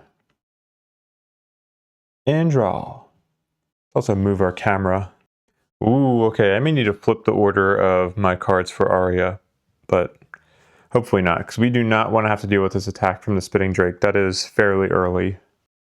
Okay, we're going to consume the ice with Satha. We're going to gain an experience. We are going to move here. No, I'll go here with her. That is going to cause the Drake to take a damage. Then I will have Desmond move there. And that will cause the Drake to take another damage. Then we'll do an attack 3, which will be an attack 4 because of poison. That is 6 total. Okay, it's looking good. Then I will have Arya just move back and forth. That final movement to get another damage on the Drake. And we infuse ice, and we end Satha's turn. For Arya, Wolf 1 will go and do, this will be an attack 3 at disadvantage. Oh, damn, there goes one of our blesses. So that is going to be 4 damage. That'll kill this. Alright, so this Drake is dead. Drop a money token. Probably not going to get picked up. Wolf 2 doesn't move. We will have Arya go here. And then we will have Wolf number 2 go there. And let's use the Staff of Summoning. Oh shoot, I could have used Ranger's Hood. You know what, there was no reason for me to not use Ranger's Hood because I'm going to be long resting, so I will have done that with the first Wolf's turn, and basically I'll just have put the Bless at the bottom of the deck and I'll draw another one. So let me do that real quick. Okay, the next card was a +0, so we have a Bless at the bottom of our deck now. Then for this heal 2, let's do heal on Satha to get the poison away. And then let's heal Morrigan up, because then I think she'll be at full health after her long rest.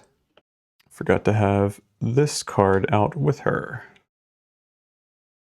Okay. Actually, you know what? Let's undo that heal on her. We're going to do this on Desmond. Because we actually get 3 healing out of this, because both of them are next to 2 allies at least. And Desmond gets more use out of that.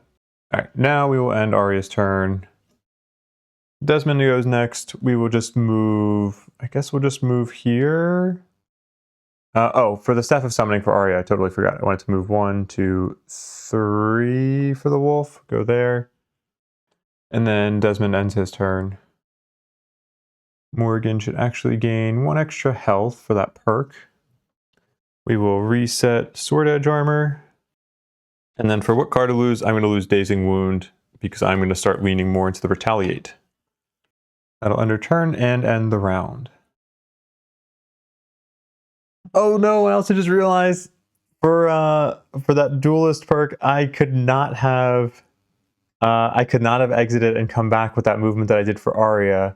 So I'm just going to say that I didn't do that. We will have just skipped that movement entirely. I did have 2 summons that could be attacking that enemy, so I do think that I still would have killed it. Because I think we did still do overkill damage, but sorry. My fault. For round 6, everybody except Morrigan is long resting.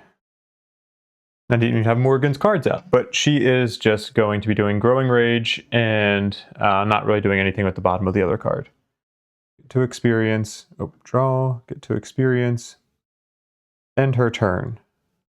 Another thing I forgot is that when she had rested last round, she could have gotten 2 more health back because of the Crest of Frosthaven from Satha. Oh man, so many things to keep track of. Plus 2 health there, and then that will allow Satha to use it this round to infuse ice. For Desmond, I'm going to lose Syringe. For Arya, I'm going to lose Bonded Might. For an outmaneuver. For Satha, I'm going to lose outmaneuver. For round 6, we're going to be opening that door early with Morrigan. And we're going to be doing a lot of Retaliate, so hopefully we can actually get ourselves into a decent position to be able to do that Retaliate. There is a lot of risk here because we don't know what the enemies are going to be drawing. We don't know anything about this room, so I could be doing a lot of Retaliate and then just not doing much with it. So hopefully that's not the case, but there's a lot of risk there.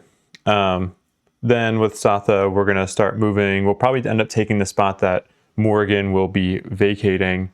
We're going to do Spread Their Spirits so that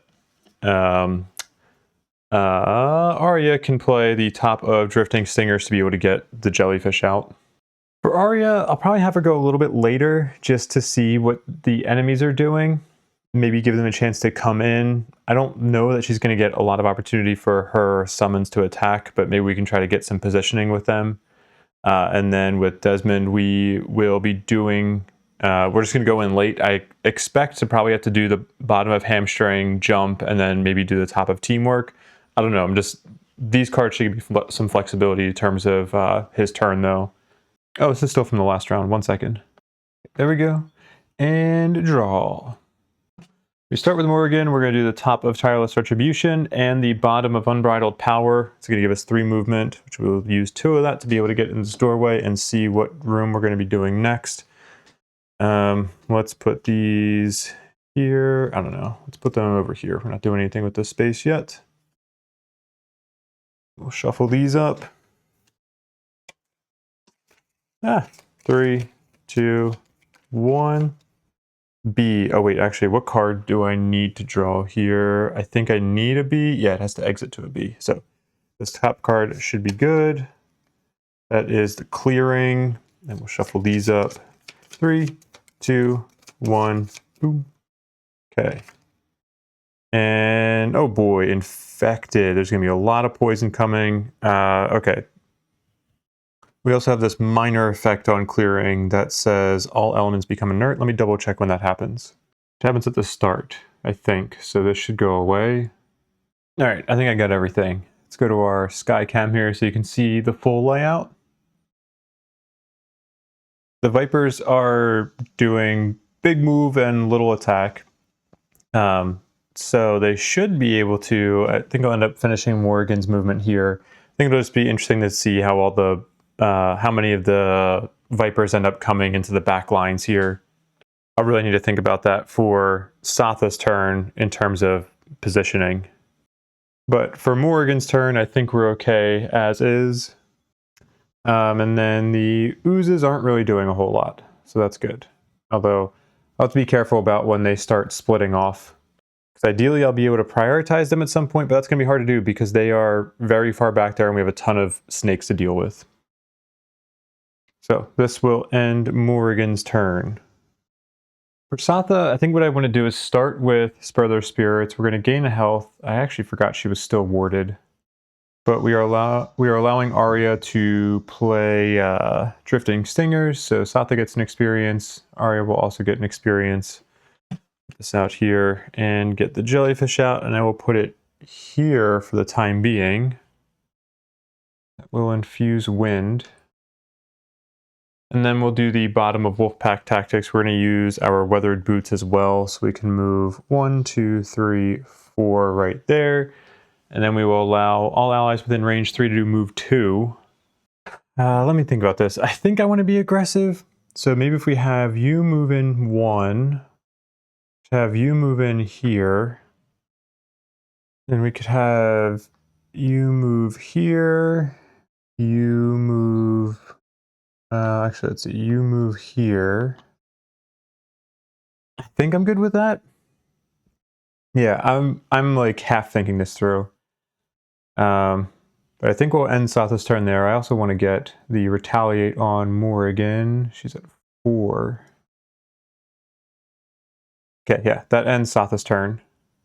Now, my intention here, I'm going to state my intention because we'll see if I actually thought about this correctly. I think what's going to end up happening is that we should end up having 6 Vipers around Morrigan, all attacking her. That's going to leave 1 more Viper that will come and attack Desmond. That's fine. We can deal with 1 attacking him.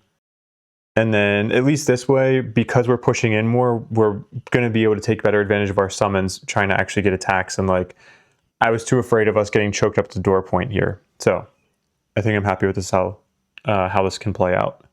So, all attacks against Morrigan this round are going to get disadvantage. So, we're going to have a bunch of Vipers attacking 2 poison at disadvantage.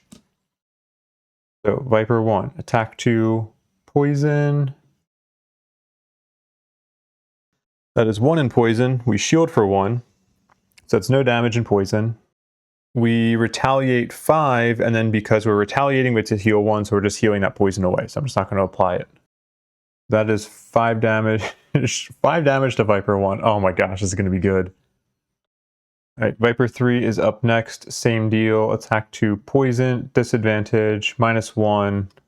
So it's going to be the same fate as Viper 1. We're going to use another charge of that, and that's going to be 5 damage to you. Oh, and we get 2 experience with Morrigan as well. Viper 6 goes next. Boom, attack 2. +0 or null. So this is only going to... We didn't suffer any damage, so this is going to only be 4 retaliate. Viper 8 goes next. We'll go here. Attack 2 at disadvantage. Null or +1. Okay. Similarly, just 4 damage. Viper 10 goes 1, 2, 3 here. Attack 2 at disadvantage. Okay, so that is going to use the last charge of Sword Edge Armor, and we're going to use a charge of Booster Shot. We still take no damage. And we're going to retaliate for 5. We heal away the poison. Now number 4 is up. It's still the same attack, right? Yep. Okay. Attack 2, disadvantage, +2 or null. That is 4 retaliate. And then Viper 5 is going to be the only one that doesn't get retaliated against, because it's going to go after Desmond. Attack 2, just regular. There's the crit. That is 4 and poison, but that gets brought down to 2 and nothing, because we're safeguarded and warded. All right, very nice. Vipers are done. Arya's up, so Wolf 1 will go 1, 2, 3, and then do an attack 2 on Viper 10. Nice, bless. So it's going to be 4 damage to Viper 10. Then I'll have Wolf 2 move up towards... Oh, actually, 1, 2... It would go here, because it does have a path to get down to here. But move all the way.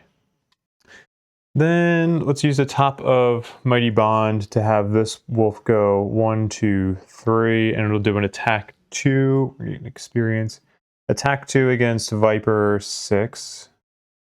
+1, so that's 3 damage against Viper 6. And then I'll use the bottom of Unending Dominance to move 1, 2 here. Then have this jellyfish go there. And I'll end Arya's turn there. The oozes are going to start coming down towards this wolf 1, 2. This is the consequence I wasn't thinking about. At least they're not attacking right now, but I do have to be careful about this. I'm a little concerned about the summons getting picked off, but we'll worry about that next round. For right now, I'm okay. Oozes are done. Desmond's up. I'm going to have Desmond do just an attack 2 on Viper 5. Okay, +1, that's 3 damage to Viper 5. Then I can grant the wolf an attack 3. Let's pull up Arya's deck. Attack 3 on Viper 10. No! Okay, that's fine. Oh, dang, I wonder if I actually should have done hamstring instead. Oh well, too late. We're done with Desmond. That will end the round. Actually, you know what? I take that back. I'm going to use Winged Shoes. I am going to get Desmond in the back lines here. Let's go 1, 2, 3, 4. I go right there. Desmond is immobilized, and we'll see if we live to regret this. Immobilized, and now we are done. For round 8, I'm going to be going early with everybody. Satha's going to start. She's going to move in, go up to here, and then have a couple of allies do some attack 3s at range. Morrigan will go next. She's going to get another 3 retaliate out, and then she will be able to still have everybody do disadvantage, and we're finally going to use our taunt ability. So I'm excited to do that. We should be able to get a lot of damage out with that. Arya will go next. Her summons will get some attacks out. She will get an attack out as well, and then we're going to do the bottom of Burning Passion just to protect a summon. Those oozes just have me a little nervous. I'm nervous about their ranged attacks. I'm nervous about their ability to split into more oozes. I really don't want them splitting. Them splitting is why I'm going to be doing the stun with Desmond. But yeah, I feel good about this round, but I haven't really been thinking about it too much because I haven't really thought about what happens if the Vipers are going to go in and try to do attacks that do multi-target. We're going to be opening up a lot of space because I think there's going to be a lot of these Vipers dying. So I'm a little nervous about, like, I'm not that nervous about the Vipers, although they could come and bite me, haha, if I make space for them and give them a chance to do multi-targeted attacks, as well as those oozes doing like ranged attacks or splitting off and duplicating. But there's a good chance that like we could do enough damage that we clear out a lot of enemies this round. Go ahead and draw. Oh boy. The oozes are splitting. Okay, well hopefully we kill off enough Vipers early on that we can at least try to really start focusing those oozes down next round. Satha will do bottom of raise and go 1, 2, 3 right there. I think for these attacks, I'm going to give them to the wolf 2 and the jellyfish and have them start attacking this ooze because I'm going to be stunning this one. I think if I can start getting this one low on health, then it'll at least reduce the impact of it summoning and splitting a new one. So we'll start with wolf 2. It's going to be doing an attack 3 and it gets to keep its pierce 1. I will use Ranger's Hood here. So we're going to look at our top 2 cards for Arya. We have a +1 and a +1. I am okay with keeping both of those on top. So Wolf 2 does attack 3, pierce 1 at range 3. Where am I at? Attack 3, pierce 1. It's going to be +1. That is 4 damage to ooze number 3. Then the jellyfish does attack 3, no pierce. +1 is 4, so it's going to be shielded down to 3 damage. Then that will end Satha's turn. Oh, actually, you know what? Minor retcon here. So make sure Satha is selected. I never had her use the other movement from the bottom of raise So I will have had her give that movement to this wolf, who will have moved here, which means that its attack 3 would have been at disadvantage. It still would have gotten +1, so I need to draw a modifier just for the jellyfish now. The reason I want to do this, though, is because when Arya goes, now the wolf will attack that ooze again. So this would be the jellyfish. Oh, hell yeah. Oh my god, am I going to kill this ooze? I guess it's only 2 extra damage. You go from 6 to 4, so we're only going to do 2 more damage to it. I mean, depending on how much damage the wolf does when it goes, it might kill it. Or at least do enough damage that the ooze kills itself. Anyway, okay, that ends Satha's turn. We are now going with Morrigan. We do the top of Numb the Pain and the bottom of Shiny Distraction. We are going to infuse fire, and that will end her turn. I almost forgot. Because we are ending her turn, we now need her to do Taunt. We don't need her to, but I want her to. So I can choose every adjacent Viper to do an attack 3 poison against her. These will be at disadvantage. I'll probably choose every Viper. Let's just start with number 4, because I should at least be able to kill that one. So normal number 4 is doing an attack 3 at disadvantage. Ooh. That is 5 in poison. That's going to get shielded down to 4 in poison.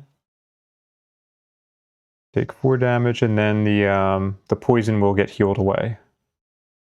We retaliate 3, and that will kill that Viper. Then move on to Elite number 1. It's going to do an attack 3 poison at disadvantage, -2 or +1. It's 1 damage that gets shielded, so no damage. We would heal away the poison, that'll be 3 retaliate. Number 8 does the same thing, -1 or +0. We have 1 more shield, so we'll take 1 damage. And 3 retaliate. Oh, sorry, that should have been, I'm going clockwise here, so it should have been number 8. Now number 3, attack 3 poison, +0, +0. Oh, let me discard this because we have no more charges of this left. That'd be 3 damage and poison. So we take 3. That effect from Growing Rage, if I remember correctly, let me move this over. I think you evaluate... oh wait, no, I'm sorry. For Numb the Pain, you evaluate the current damage, or your current hit points before you do the damage. So here we would heal 1 for the poison and then gain 1 health afterwards because of Growing Rage.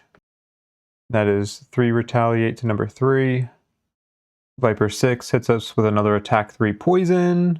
Oops, that is not supposed to be the card that I draw. Let me shuffle that. Okay, disadvantage, attack 3. Ooh, nice, no damage. We retaliate 3, and then we heal 1. And then lastly, number 10, attack 3 at disadvantage. Okay, that is 3 damage. Poison. We heal 1 for the poison, heal 1 because we're still at or below half health, and then that's 3 damage to number 10. And that will totally end Morrigan's turn now. For Arya, Wolf 1 will do an attack 2 on number 10.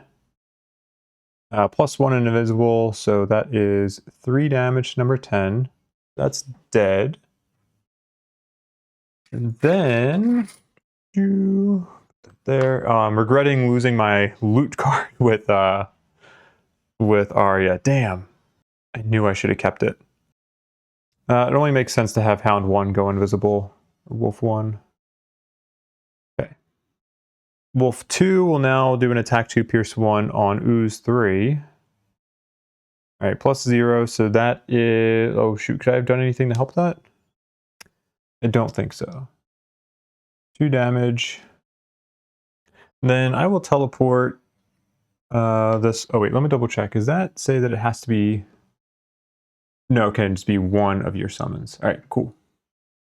So we do that, and then the jellyfish does an attack 3 on Viper 6. +1, that's 4 damage to Viper 6. That Viper is dead. Boom. Arya is just going to be sitting back here and collecting all this loot because I can probably get her enhancement next city phase. Then I'm just going to use the bottom of Burning Passion as a basic move too. Get one of these loot tokens now. And then we will do the top of Shaping the Void. Let me add this real quick. If I could draw one of those pluses, I could kill Ooze 3, but I think that's too low likelihood. How many pluses do I have left? Oh, just one. Okay, I thought I had 2 left. Let's do attack 2 on Viper 3. +1, that's 3 damage to Viper 3. And then we will ward. Let's put a ward on Hound 1, Wolf 1. Actually, it's invisible. We'll do it anyway. I'm probably going to be going early again next round anyway. Make wind strong.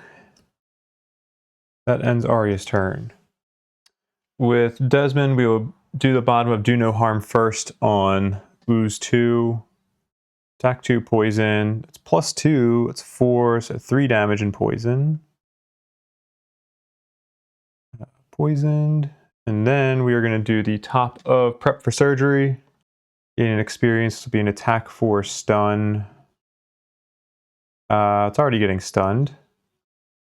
So that is going to be 4 damage after the shield, and you are stunned. That will end Desmond's turn. Viper 1, attack 2, immobilize poison at disadvantage. +1 or +1.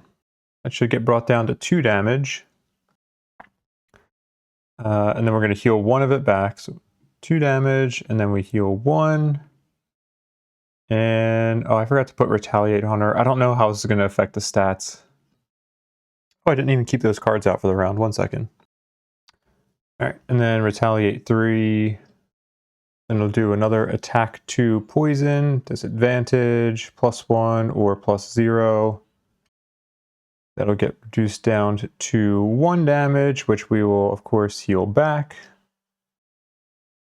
And that'll be 3 more Retaliate. So that one's dead. I also need to be tracking how many enemies I'm killing with Retaliate. Not that the perk is really going to matter, but I think we're at 2 that we've killed with Retaliate now. Let me mark that on her character sheet. So up to 5 total. Then attack 2, disadvantage, +0, +1. Gets reduced to, I'm just doing this to like do the stats. So maybe I should, I need to immobilize. Boom, boom. Retaliate 3. And you are dead.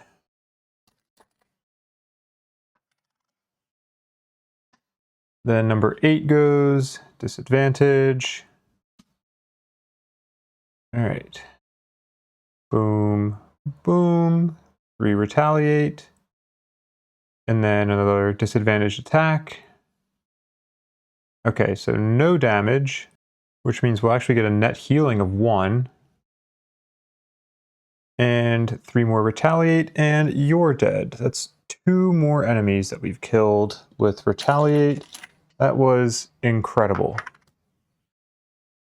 Incredible. Let me mark down more enemies here. Whoa, what? That should be 7 now. Why is that not saving? All right, hopefully that stays. That and, oh, no, I'm sorry. Viper 5 still has to go. It's going to do an attack 2 on Satha. Let's just be regular. We have to shuffle.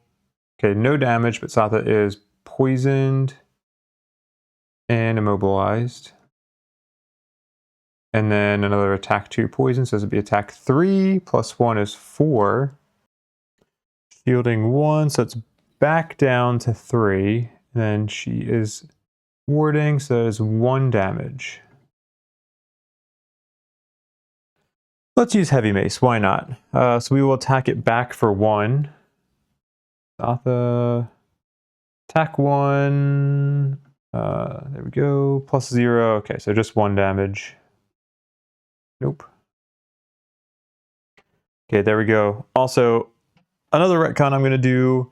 I could have used Resonant Crystal on her turn to suffer 4 damage. So I'm going to do that. And actually, let me think about this. Range 3, 1, 2, 3. Yeah, because now I can do 4 damage to... let's do this on Satha's turn. A while ago, but sorry. 4 damage, because that is going to significantly reduce... Like, that is doing effectively 8 damage because it's going to be replicating this turn.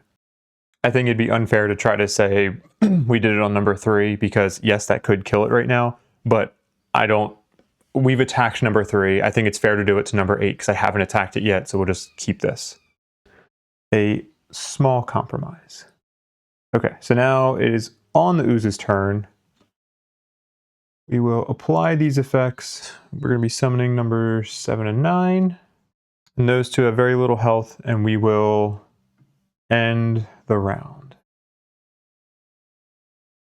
Also, Morrigan definitely completed her battle goal. I have no idea what Satha's up to in terms of killing enemies.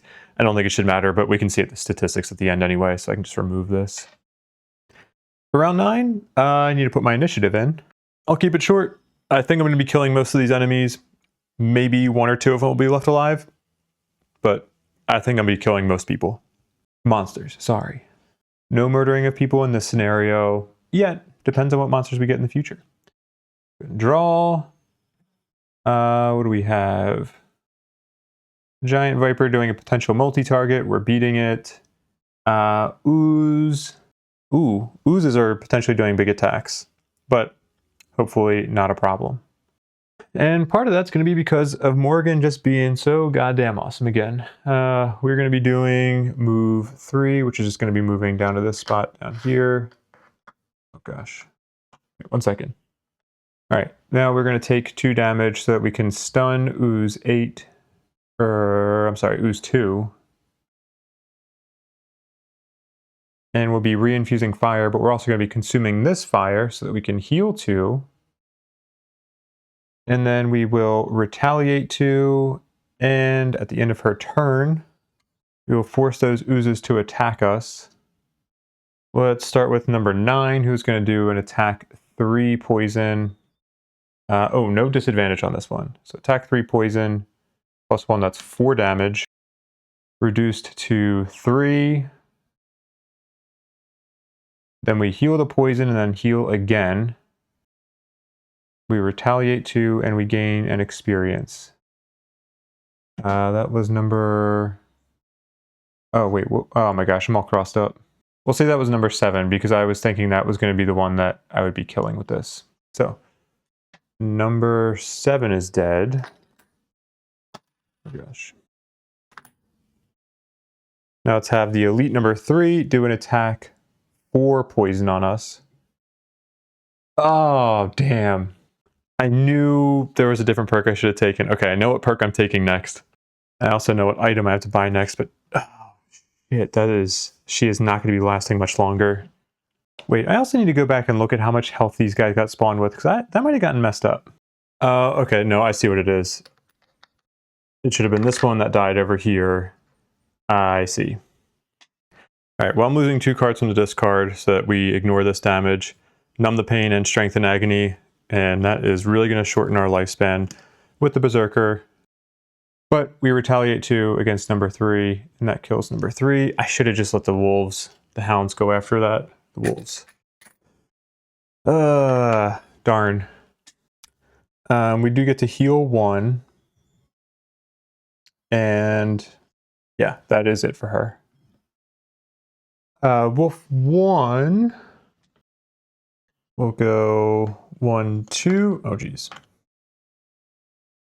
Go there. Attack for 2, pierce 1. Okay, that is 2 damage. That is number 2. Oh, 3 damage because it's poisoned. Hound 2, or Wolf 2 will go 1, 2. Attack 3, pierce 1. Okay. It's double damage, so that is 6. So this one is dead. Some more money there. And then the jellyfish is going to go here and do an attack 3. Is it poison? No. Okay, yeah, just attack 3. -2. Alright, so that's 1 damage. For Arya's turn, I'm going to have her use the Staff of Summoning to move the jellyfish 1, 2, 3. I guess I could just move through since it's flying. Then we will gain an experience as we have the jellyfish do an attack 4 on ooze 8. Alright, 5 damage. That should be enough to kill it. And we get to go invisible with... it doesn't really matter. Let's just say the jellyfish. Then Arya herself will move here, so that way we can... oh, actually, yeah, we'll go there. We'll let Morrigan have most of this loot, because she still has her loot card with her. Reinfuse Wind, and that will end Arya's turn. Desmond's going to use the bottom of his med pack to heal 2, get ward, and then we'll do the top of vaccine, and this is going to be an attack. Oh, this one should be dead. We're going to be doing an attack for 5. Yeah, attack 5 on that ooze. Okay, so that's 10 minus 1, so that's 9 damage. That is dead. More money there. We get an experience, and then we will end Desmond's turn. Satha will do an attack 3 on that snake. That's 4 damage, that's going to kill it. Boom. Dead. That there. And then we're going to be nice and leave the money for everybody else. We will move there. And are we poisoned? We are poisoned. Oh, we did use Resonant Crystal earlier, so we have to clear that off. And that'll end her turn and the round. For this round, we will be long resting with we're just going to be long resting with Morrigan, and everybody else is going to be like moving towards the door and just healing and all that good stuff. Here, draw. Ooh, actually, at the end of the last round, Satha could have used the Circlet of Elements, and we would use the fire. That would mean that we can make ice weak or waning for this round. Then we will go 1, 2, 3. Consume that ice, gain an experience, give ourselves ward. And then nobody is strengthened, but also nobody has any cards in hand, so that will end Satha's turn. Desmond goes next, use blood transfusion. We will remove that poison from Satha, give her safeguard, give her a medical pack. Our next one is the one that has an immobilize on the bottom, so that will go into Satha's hand. And then we will also heal her for 3 and end Desmond's turn. Desmond also should have gotten an experience. For Arya, no summons will move towards her. We will just move... ooh, actually, how do I want to do this? I'll just go basic move to here. We get 1 loot token. Then, where are we at? There. We will heal 2 on Morrigan, heal 3 on Satha. And that will end Arya's turn. Morrigan gets 1 extra health back from her rest. Then we can also use Crest of Frosthaven to give her another 2 health. She should be at 12. And then we will lose into the fight for our card, and then she's done. We're on to the next round. Now this round, everybody except Morrigan is going to be long resting, and Morrigan's just going to be looting. Draw. Let me just do everything for this round really quickly. All right. Desmond's going to lose booster shot. Arya is going to lose Mighty Bond, and Satha is going to lose Combined Might. That will end the round. Oh, Satha could have used Crest of Frosthaven, so we have a Waning Ice. For round 12, Satha's going to start going into that room, and we just want to kind of help Morrigan get into some good position to really get a lot of Retaliate off, because this is probably going to be maybe Morrigan's second to last round, maybe third to last. So hopefully she can get a lot of Retaliate off. And then we're going to go late with both Desmond and Arya, so that way we don't have to try to draw attention from the enemies, but we'll come in there and start clearing out some of them. Do a little disarm for next round, and we're going to take out an enemy with Desmond's Top of Do No Harm. So I'm excited to see that card get used. Go here and draw. Satha starts. We'll do the... Oops, I had these backwards. We're going to do the bottom of Raise. And do I need to use... Oh no, I want to use it for Crashing Steel. So we're going to just do move 3. Start with a move 1 into the doorway here and see what we've got. I need to grab the cards from here. Okay. 3, 2, 1. Oh gosh. Well, that's that one. This is a B, so I think this will work. Yep. Okay, so we will take that one. And 3, 2, 1. Oop. We have Mighty. All right. This should be fun. Get this together. Okay, actually I'm wrong. I can't use a B. I have to use an A. Or I think it's a mistake on the card here. Oh, no, I'm dumb. Yeah. No, the back, this has the entrance side of it. So we need a different tile. Because this is a flat side, this is a pointed side. That don't work. All right, here's a B. Take that. Okay, encampment, that's what we'll do. Give me another second here, please. Okay, so we got some Inox guards, some Inox archers, some priests. We have some difficult terrain here and here. We have a couple of disarm and wound traps, and then we have this chest that we have to loot. And then in this area, we're going to be spawning giant vipers for the next 3 rounds. Go back to this view. Let's go. Let's have you go here to finish off your move. And then we can still have Morrigan move 4. 1, 2, 3, 4. And then, yeah, let's just have Satha do attack 3 on Archer 4. Plus 0, so that's 3 damage.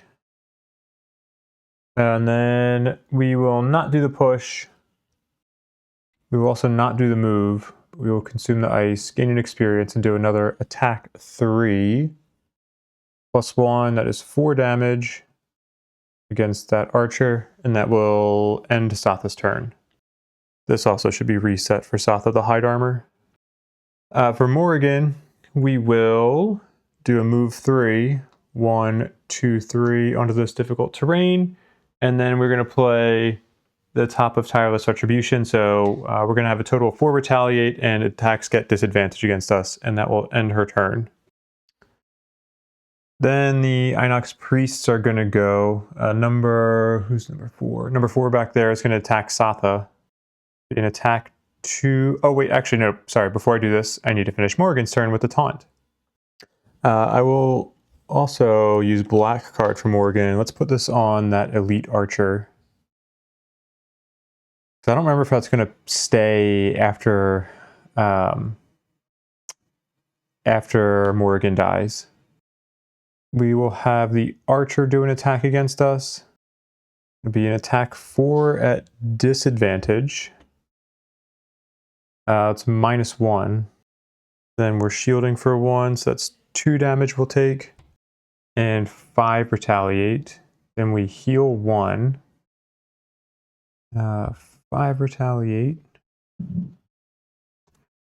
Then we'll do the priest. Attack 3, disadvantage.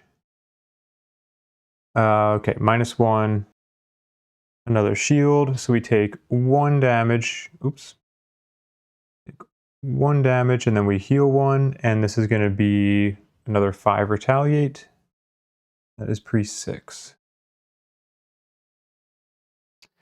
Then, I don't think I'm going to have the elite guard attack me. Let's just have the regular guard attack me. Attack 3 at disadvantage, +1 or +1, so that's 4. Shielding for 1, so that's going to be 3 damage. Then we heal 1. This is used up, and that is 5 retaliate. That's another 2 experience for her, and that will end Morrigan's turn. Now, Priest 4 attacks Satha. This is just an attack 2 disarm regular, +0. We are shielding 1, and then we use ward.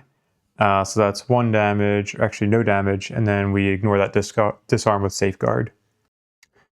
This priest will step backwards and then do an attack 2 on Morrigan. Disadvantage though, +0. 2 damage, then we heal 1 and no retaliate. Morrigan is disarmed, but that doesn't really matter. Okay, priests are done, guards are up. Elite guard, attack 5 poison at disadvantage. +0, +0, so that's 5 in poison.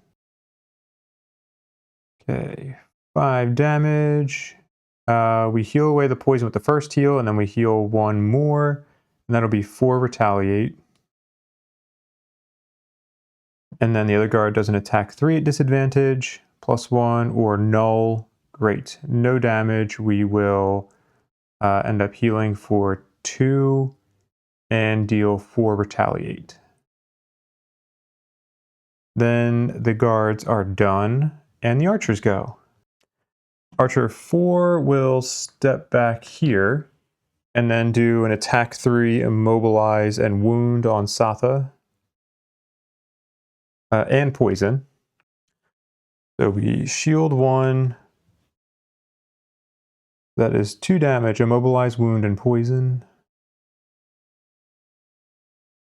All right. And then the other archer goes and attacks Satha as well. This will be an attack 3. Okay. 3 damage. We have no shield, so we're at 15 health. And that ends the archer's turn. For Desmond, let's...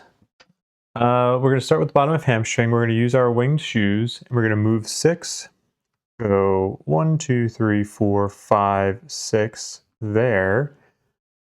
And then immobilize self. Then we're going to gain 2 experiences. We do the top of do no harm on this elite guard.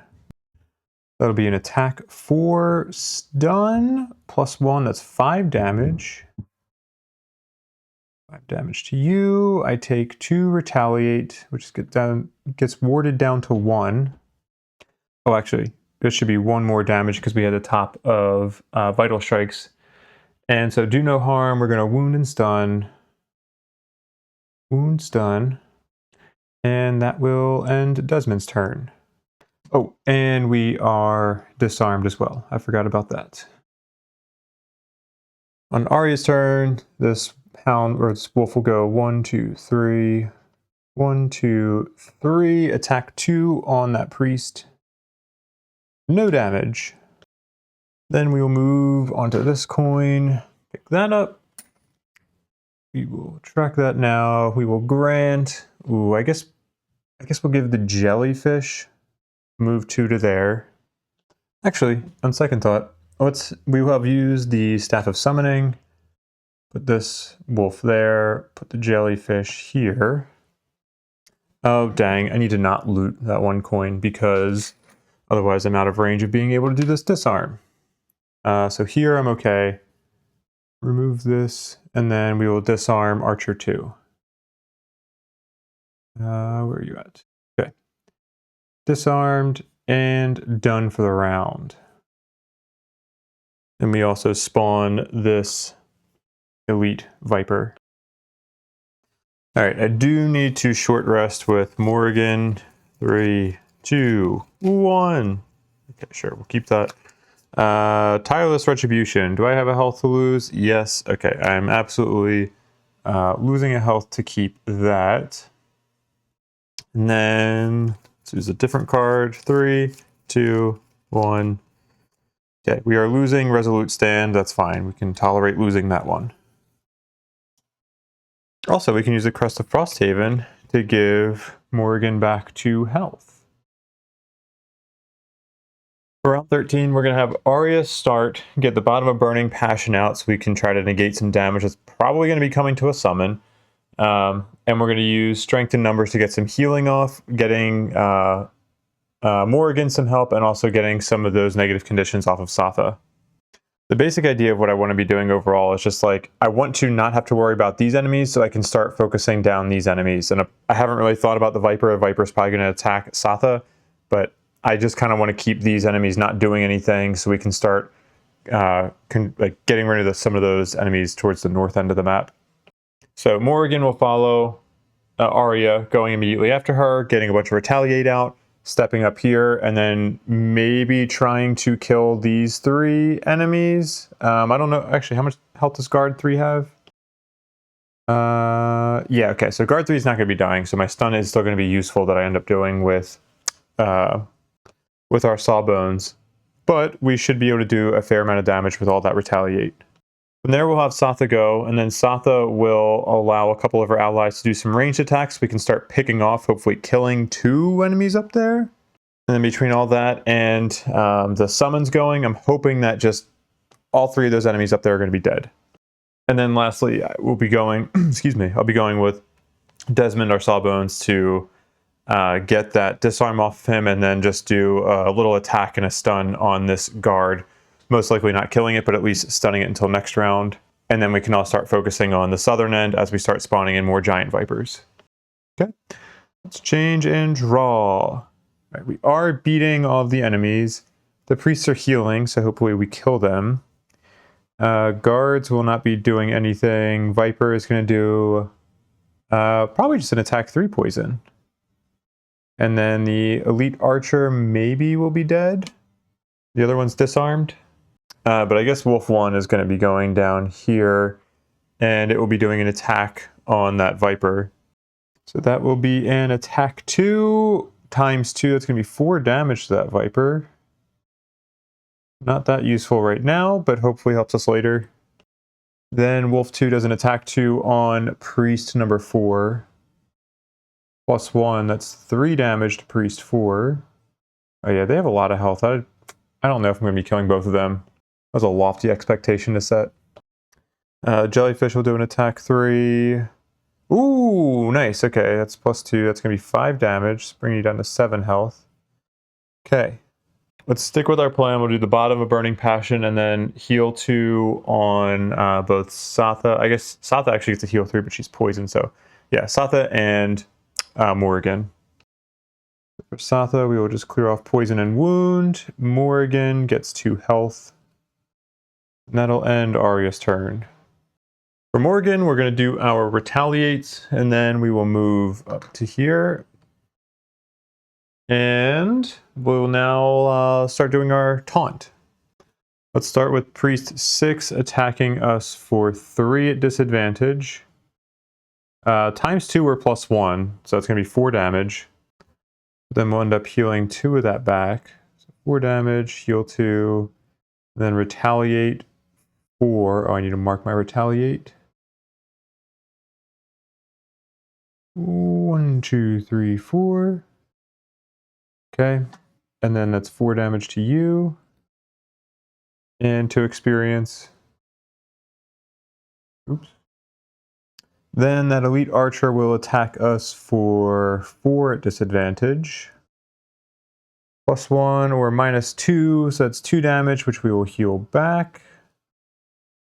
And then deal 4 retaliate. Then guard 3 attacks us for 3 at disadvantage. Plus 1 or plus 0, so we take 3 damage, and then we heal 2 of it back. And we deal 4 retaliate. And that will end Morrigan's turn. For Satha, we will play the bottom of Spread Their Spirit, and then the top of Unleash the Archers. Let's first grant an attack to the Jellyfish, and Jellyfish is going to do it on that elite archer. We get to add +1 to our attack, right? Yes, okay. So this would be technically an attack 4. I'm going to use Ranger's Hood so we can look at the top 2 cards here. Neither of those is what we want. Oh, actually, I'm dumb. I already drew the +2. So I was hoping to be able to force myself to draw a +2 here, but I can't even do that. So, whatever. That was just a poorly planned round on my part. We'll just focus on killing the archer. So the jellyfish will just do its attack on that archer. We'll draw one of those +0s. That's going to be 4 damage. 4 damage to you. And then we'll grant the other attack to Wolf 1.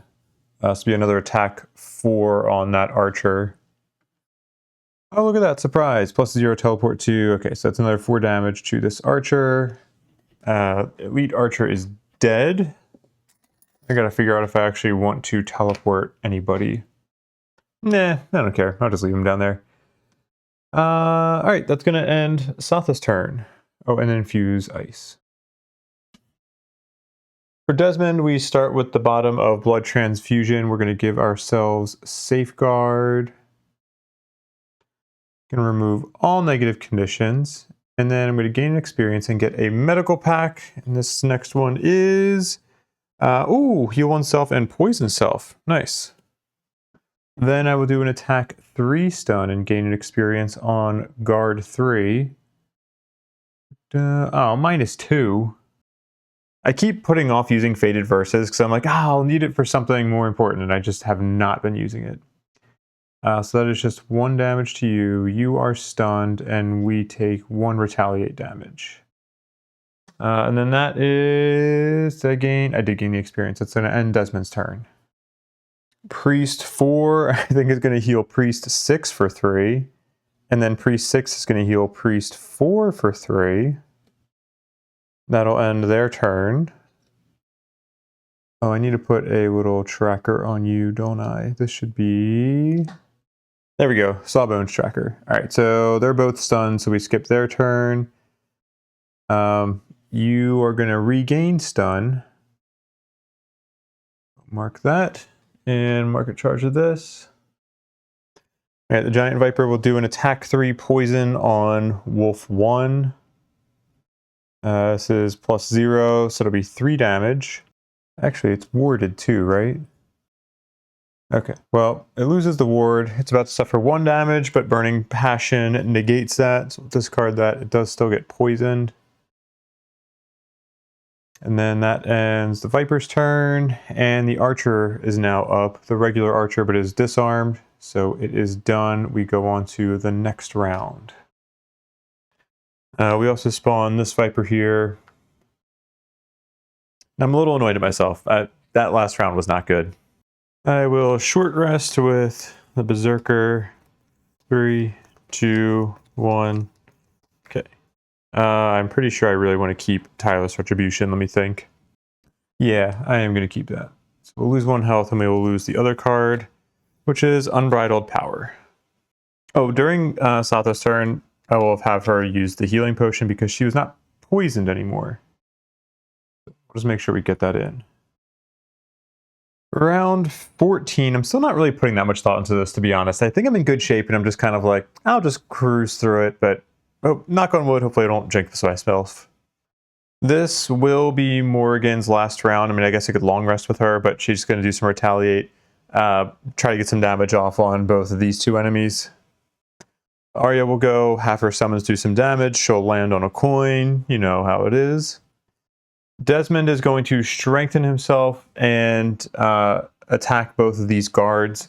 Guard number 3 should be dead. And then I can use his Thief's Hood to loot the money and loot our gold tile there. And then Satha is just going to be doing some attacks, give an ally attack.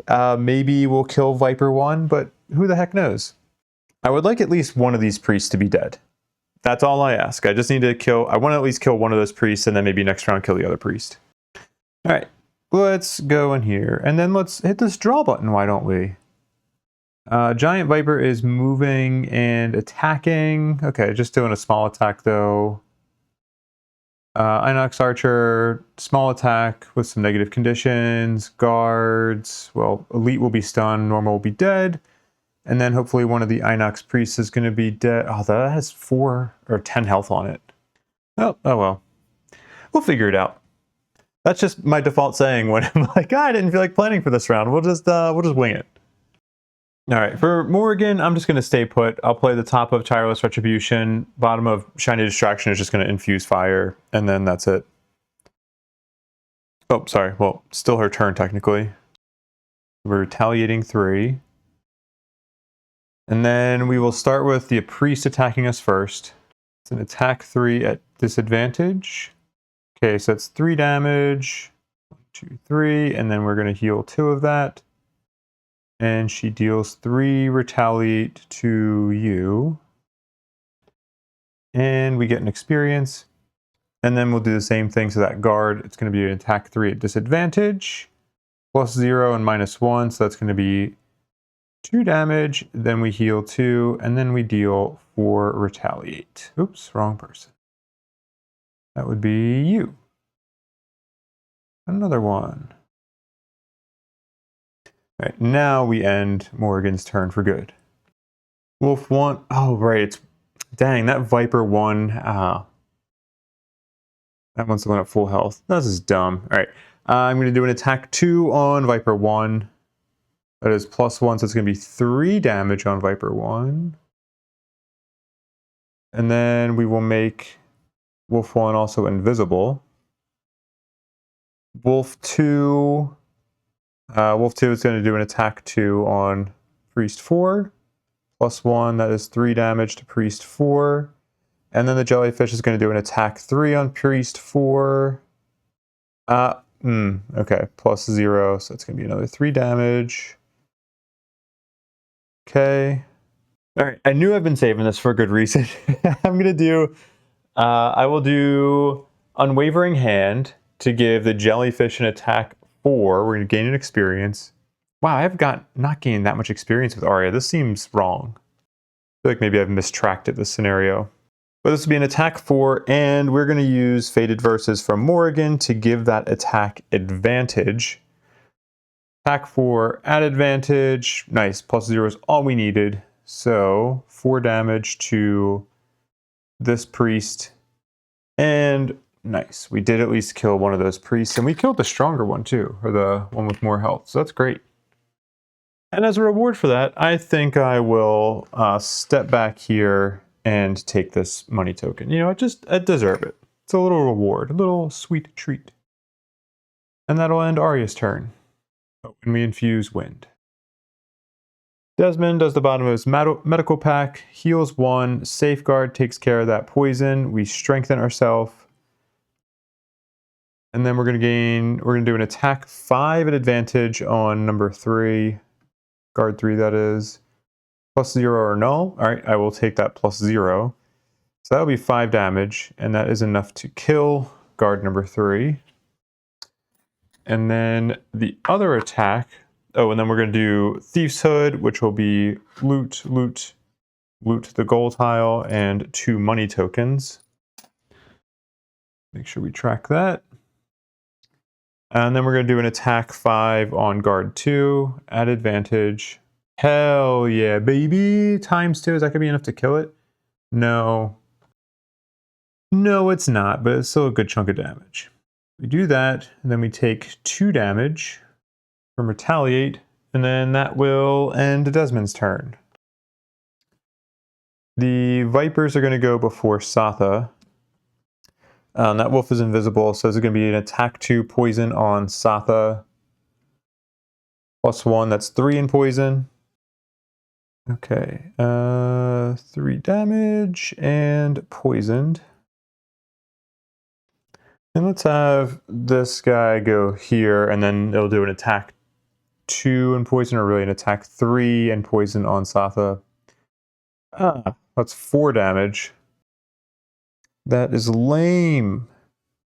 4 damage. All right, I know a lot of these attacks are going to be at disadvantage now because of this Viper attack, but I'm going to use Heavy Mace on on that attack from number 6. So we can do an attack 1 with Satha at disadvantage. Back on it. It's +0 or +0. Okay, great. So that takes 1 damage. That ends the Viper's turn. Then I'll do the bottom of Strike Now, which will be another attack 2. We're going to infuse ice. This will be at disadvantage as well. -1 or +0. Okay, so that is -1. 1 damage. I don't know if you can hear it over the microphone. My dog is just rubbing himself into the carpet. Hi, Levi. We're going to do the top of Wolfpack Tactics. This is going to be an attack 2 at disadvantage. Okay, so we're going to not get to use our fun modifier, but this will be 2 damage. And then we will grant, I don't know, let's say the jellyfish an attack 3 at disadvantage. We'll pull up Arya's deck. Attack 3, disadvantage from the jellyfish. Dang it, there goes our crit. So you go down to 2 health, and then I think I will take advantage of that teleport. Let's maybe put the jellyfish back here so it can start going after that priest. Then hopefully I don't have to worry about sending Desmond back there. Alright, so Satha's turn is done? Yes, it is. The archer is going to do an attack 2 on Satha. Oh my gosh, are you serious? Oh, actually, oh dang, it's gonna be 6 damage because I'm poisoned. Okay, I gotta start planning better because this is starting to go downhill pretty quickly. 6 damage. Oh, and wounded. Damn. Alright. Alright. We're gonna get serious after this. The guard goes, it's still stunned, so it takes the damage from wound and ends its turn. We use another charge of Do No Harm. And it gets stunned again. So it'll still be stunned for next round and the round after that. Then the Inox Priest is going to move back. I guess I could have him move back here. And it's going to do an attack 3 on my gosh, what's her name? I was going to say Madonna. It's not Madonna, it's Morrigan. Attack 3, that's +1, that's 4 damage. Why do these icons keep disappearing? 4 damage to Morrigan. Oh, actually, it should be at disadvantage, technically. So I actually don't think it would have moved that. Oh, wait a minute.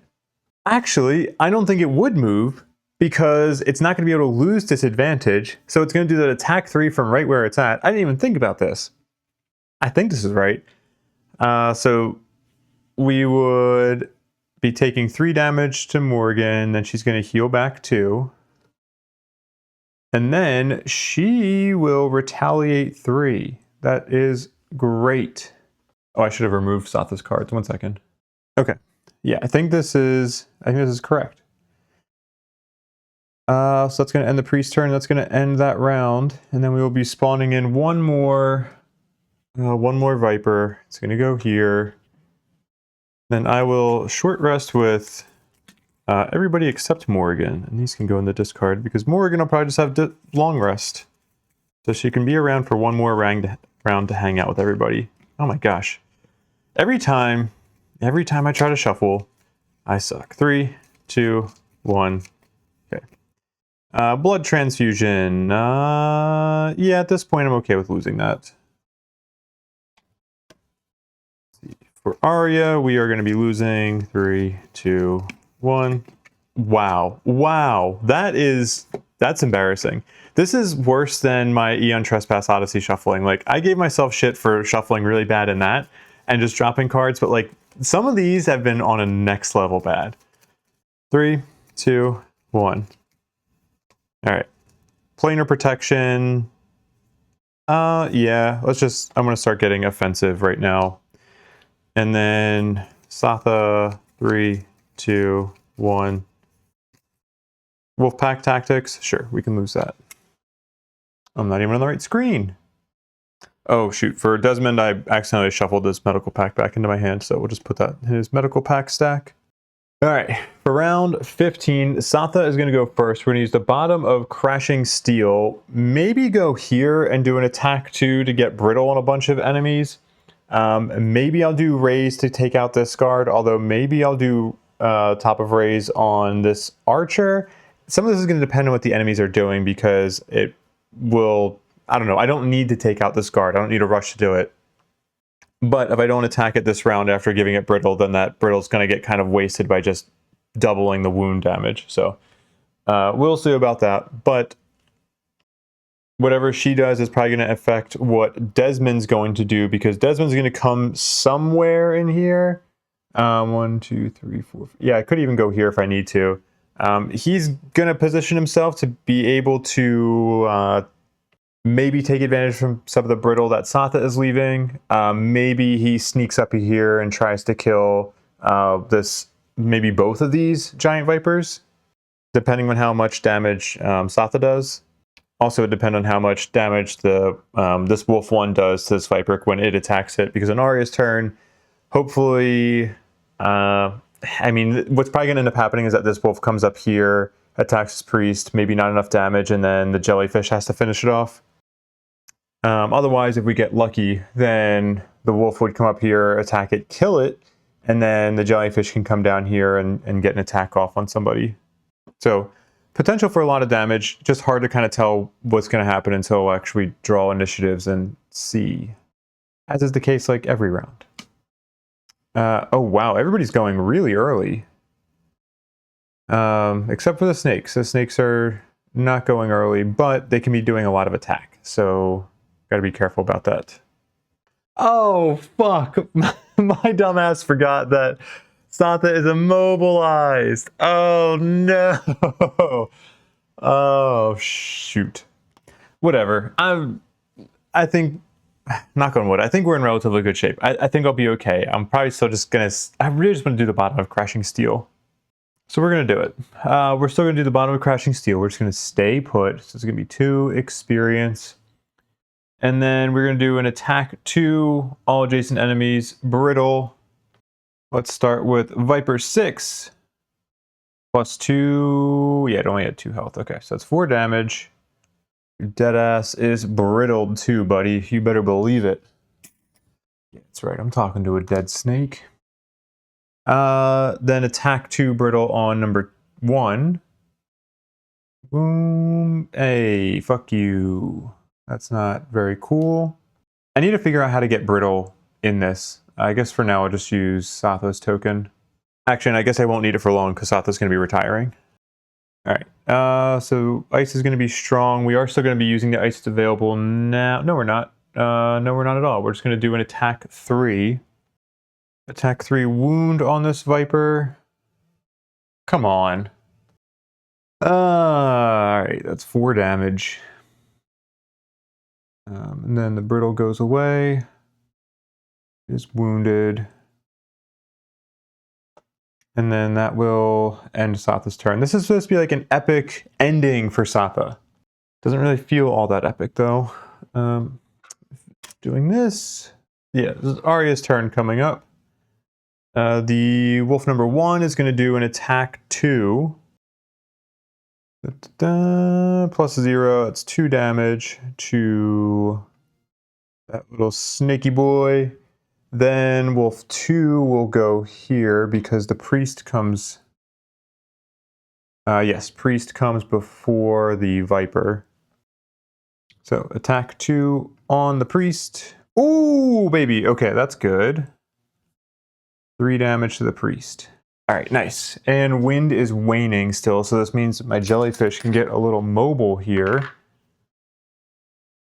And, darn, unfortunately it is going to come down here and get fixated on this guard. I don't think I can do anything about that. An attack 3 on that guard. Ooh, that's 5 damage and it's wounded. Okay, fuck yeah, so we don't have to worry about that guard. Alright, so Satha's turn may have been lame, but Arya's turn's looking pretty good. Let's use the top of Unwavering Hand. We're going to get an experience. And we will grant Wolf 1 an attack 3 on Viper 1. That's 4 damage to Viper 1. That's enough to kill it. And then we can make one of our summons go invisible. Let's make it Viper, or not Viper, Wolf 1. Actually, no. I don't want it to go to Wolf 1 because... What am I undoing here? No, yeah, it's fine. I want the Viper to remain... Or I want the Wolf to remain there so that it stays as the primary focus when that Viper goes. Otherwise, if it has to focus on Satha, it's going to end up going here and attacking a bunch of stuff. Because I'll probably end up going here with Desmond. Anyway, this is going to happen in like 2 seconds, so I can just wait for that to happen. Arya's done. Actually, no, I'm sorry, excuse me. Arya's not going to be using the bottom of that other card for the actual action. We're going to do another loot. And now Arya's done. The archer is up. It's going to do an attack 3 on Satha because she is poisoned. +0, 3 damage. Do I want to negate a card or do a card for that? Yeah, sure. I will lose strike now from my hand to negate that. And then it's going to create a 3 damage trap right in that money token area. Actually, no, it just says it doesn't have to be adjacent to the target. It can be adjacent to an enemy. Or nearest to an enemy. So we'll do there. And the archer's turn. Then it's Desmond's turn. Desmond will move 1, 2, 3, 4, 5, 6. I probably could have done this in a shorter path. We're just going to pop this out. We're going to get that loot. And then we're going to immobilize ourselves. Okay. Darn. Unfortunately, neither of these enemies is damaged. So let's just do an attack forward advantage on that Viper. +1 or +1. Okay, so it's 5 damage to the Viper. And that will end Desmond's turn. This guard also dies from wound. So we put that there. And then it's the Viper's turn. It's going to primary focus on Wolf 1. So let's start. It's just going to do an attack on the Wolf and Desmond. Wolf 1 is poisoned, so it's an attack 3 on the Wolf. +1 is 4 damage. I will use a charge of Intervening Apparitions. We'll get an experience. And that summon is going to go invisible and be stunned. Then attack 2 poison on Desmond. Ooh, super poison. Ooh, spooky. 2 damage and poison. And then that is going to end its turn, and Morrigan is going to actually get 3 health back in our long rest, recover 1 card, and then she's just going to die. We'll end that round, and then with ending this round, we end Morrigan's time in this scenario. Okay, there we go. Oh, also, I totally forgot. Somebody should have gotten strengthened from Raise, but oh well, that's okay. For round 16, I almost forgot that Desmond was immobilized, but I remembered. I got it. So we're just going to do a bunch of attacks. Maybe we'll end it this round. Maybe it takes one more round. But Desmond's going to stay there, get a couple attacks off between him and an ally. Yeah, you know, we're just going to go into the round. I need to wrap this video up. Let's go to the battle cam, and then let's draw. Also, sorry, Morgan, get the heck out of here. Okay, we are going all before... Oh, you should not have had invisibility anymore. Oh, no, you should, because from the attack. Okay. Let's just run through this. Desmond is going to go first and do the top of teamwork. I think we're going to be attacking the Viper. Yeah. Attack 2. No! That's so much fun. We will grant the Wolf an attack 3. Let's go to Arya's deck. Attack 3. Oh my god. Okay, 1 damage to the Viper, which what should have been like 5 or more. All right, and then let's remove this wound from Satha, and then we will end Desmond's turn. Okay, for Satha, let's do the top of Bring Them Down. We're going to do the attack 2 on the Viper. Attack 2 +0. Okay, so 2 damage. We are going to infuse cold. We're going to use that existing cold later. Oh, shoot. I also could not have had that summon do the attack from Desmond. It was stunned. whatever. I mean, it drew the negative modifier. We'll call that a wash with the strengthen I forgot to do from raise. And then I'm going to strengthen the jellyfish. And use the bottom of Unleash the Archers. We had that cold we used, so we can make this an attack 2 muddle.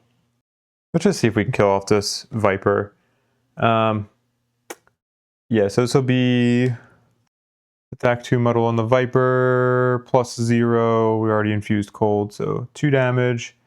And you're muddled, but now the jellyfish is going to do an attack on you as well. Be an attack 3 at advantage from Arya's deck. +1 or +1, that's 4 damage. We can go invisible with somebody. Let's just make... It doesn't really matter because we're about to lose it anyway. So, why not jellyfish? You can have it. Right, and that will end Satha's turn. Oh, actually, I also just realized, here's something I could have done to make this legit. Satha could have kept her wound. We could have had Desmond. We'll pretend like this was intentional. Desmond actually used his ability to remove a negative condition to get rid of the wolf's stun. So Satha should have lost the health from the wound, and now everything's above board, and now that wolf can also go. It's going to do an attack 2. Wait, did I already kill the Viper? I did already kill the Viper. Not even paying attention. It's going to go... Is it immobilized? No, it's not. Here, it's going to do an attack 2 on that archer. -1, of course. Of course. 1 damage. Then Wolf 2 will go, I guess 1, 2, 3. And then Jellyfish can go move 1 here. It's flying. It's going to do an attack 3 at advantage. +0 or +0. The teleport makes this fun though, because we can do 3 damage to you. And then we can teleport you there. Actually, let's go here. It's not really going to matter. Or no, it could. Actually, you go there. And then for Arya's turn, we will do a move 2. Go there. We will then grant the jellyfish a move to here. And then she will do an attack 2 on that archer. That is +0. Another 2 damage to you, and then we can ward somebody. We are going to ward... Well, we might as well ward Desmond. And that will infuse wind and end Arya's turn. Then the archer goes. It can't lose disadvantage without going through that trap, and I don't think it'll do that. So it is going to do that attack 2 at disadvantage. This is on Desmond, so it's no damage. It's just an immobilize and a wound. You get immobilized back. You are wounded. And then that ends the round. Next round should be the last one. For round 17, and hopefully the final round, we're going to go with Arya. She's going to go early. Hopefully the summons can kill it. Then we can maybe get one more loot token. If it's not dead, Satha can go and play the top of Spur Their Spirits. We can have Desmond play a little attack card. And then, yeah, I'm going to be really disappointed if this enemy does not die this round. So let's just cut to seeing if I'm disappointed or not. Oh, it is going kind of early. So Satha's summons go first. Wolf 1 is going to do an attack 2. Boom, 3 damage. 1, 2, 3. Wolf 2, attack 2. Boom, 3 damage. And then Jellyfish, attack 3. Boom, 6 damage. There's all my good modifiers. All right. So now you are out. Put some money down. And now it's just about collecting some money with a couple of characters. Arya can move on to a token to get something. Can actually use the top of Ethereal Gust to get an experience. So let me just do this. Switched. Move. We'll claim that money. Put it in here. End Arya's turn. Oh, and she gets an experience. Satha will do just heal 1. We'll just have her go up, collect a money token as well. And then we don't care about Desmond going. That's going to end the scenario. Confirm. Mark this as a victory. Well, actually, let's go to the scenario reading first.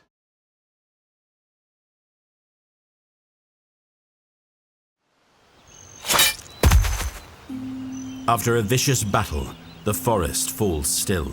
The fog is still thick, but you're confident you're out of danger, at least for the moment. During the fight, you found a backpack of supplies and a shredded purple cloak, partially obscured by the forest underbrush.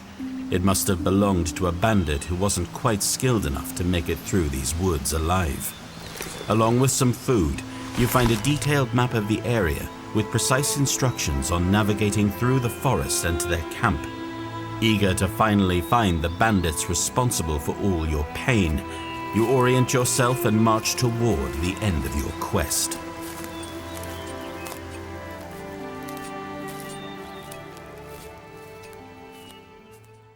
All right, Satha's got one more scenario in her. Okay.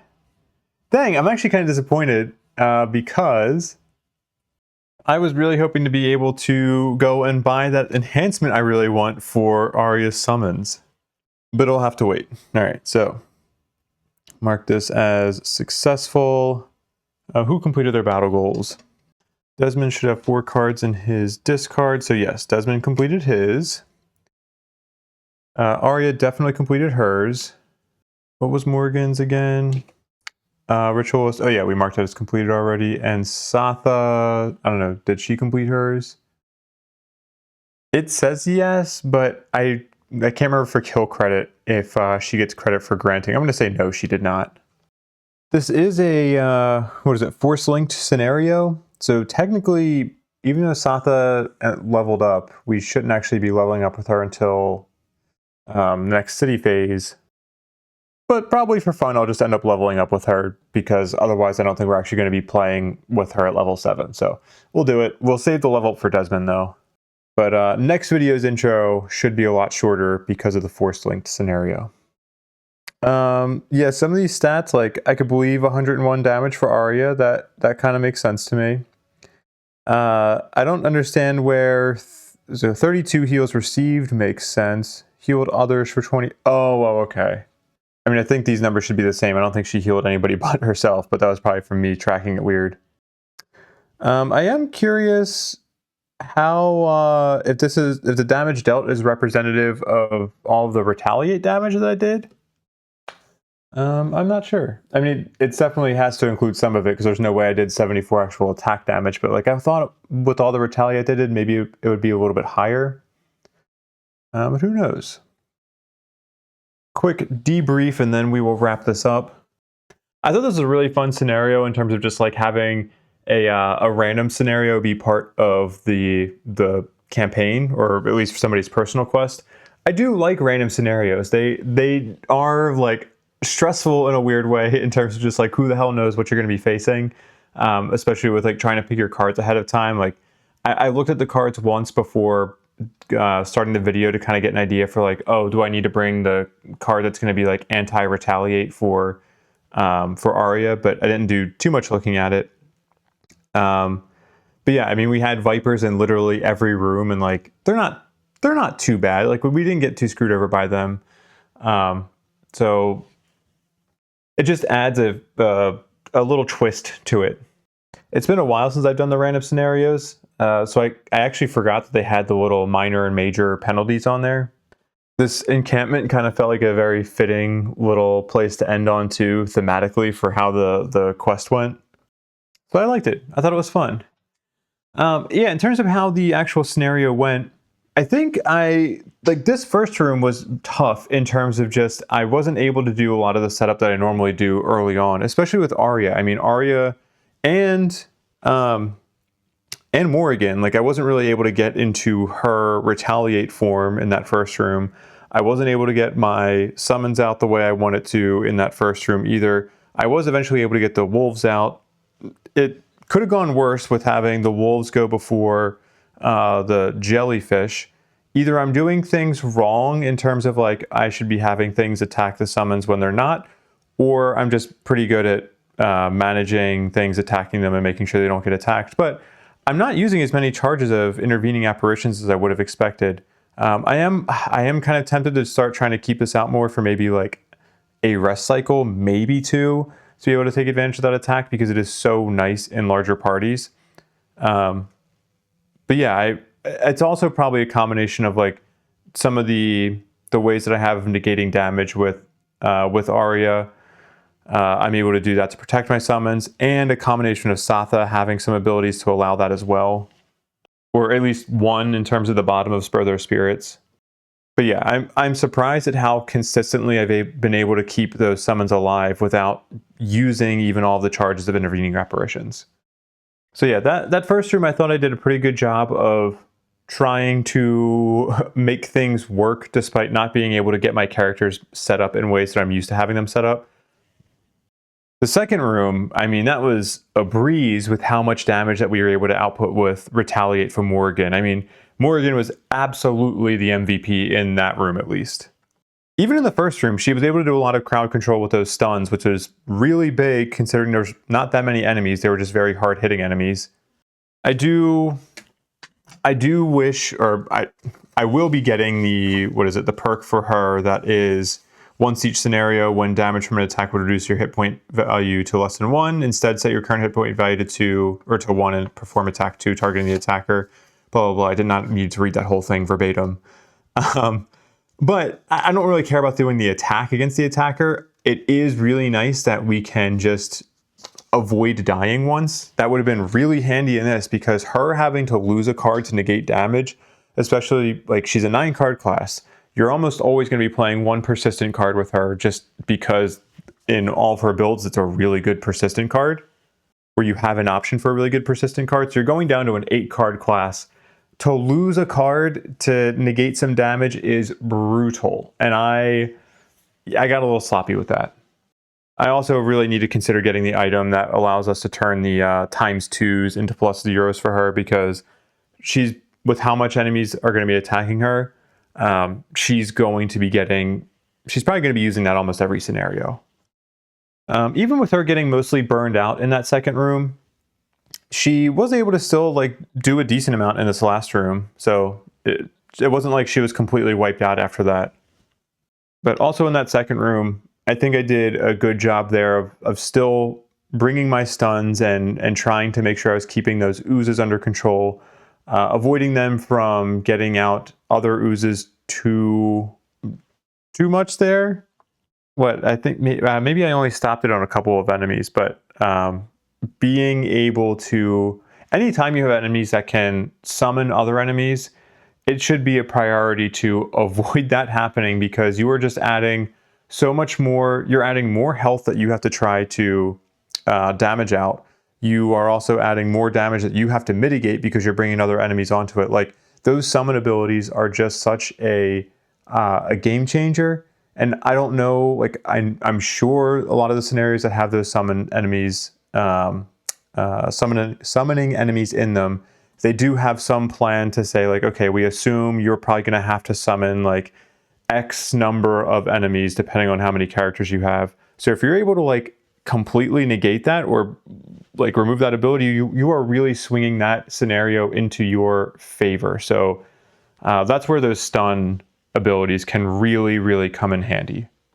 Because like, yes, stunning an enemy that's about to do a big attack is great for mitigating that immediate damage, but stunning enemies that are about to summon is like you're mitigating damage that you have to do and mitigating future attacks you would have to take. This last room, I got a little sloppy. I mean, I feel like I have been just messing up little rules here and there. I'm sure I mess up multiple rules in almost every video. I mean, it's very hard to play a game like this 100% correctly. I have a terrible memory, so that doesn't help. And it's just, when you're managing 4 characters, it's just a lot. But also I do mess up some rules in solo scenarios. So like, I can't really use the character count too much against it. It's just, I just have a bad memory. But yeah, I think in this last room especially, I messed up a number of things. Like, I was able to kind of re-justify the whole deal with Desmond having this wolf do an attack. I hadn't even really thought about his ability to remove the negative conditions being something that we can use to like lift the stun that one of our summons might get from the bottom of intervening apparitions. because that could be a really clutch combo that I want to keep in mind. Like that could be a really powerful way. Like it's not that bad if a summon gets stunned for a round. So like this is just a really good defensive card, and I actually probably should be more intentionally using it anyway to try to block some damage. But also combining that with saying, okay, well, we can block some damage and then make sure that Desmond is going to remove a stun from that summon before it has to go again.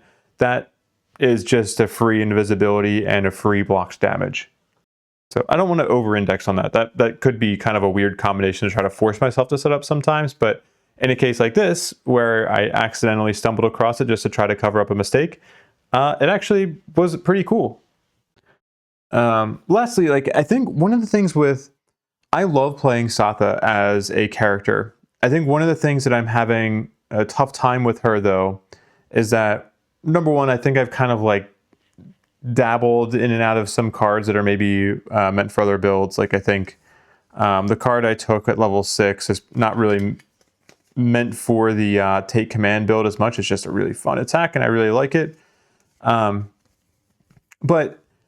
I think one of the things that I am struggling with knowing like when I'm using it correctly is like getting strengthen off on my allies.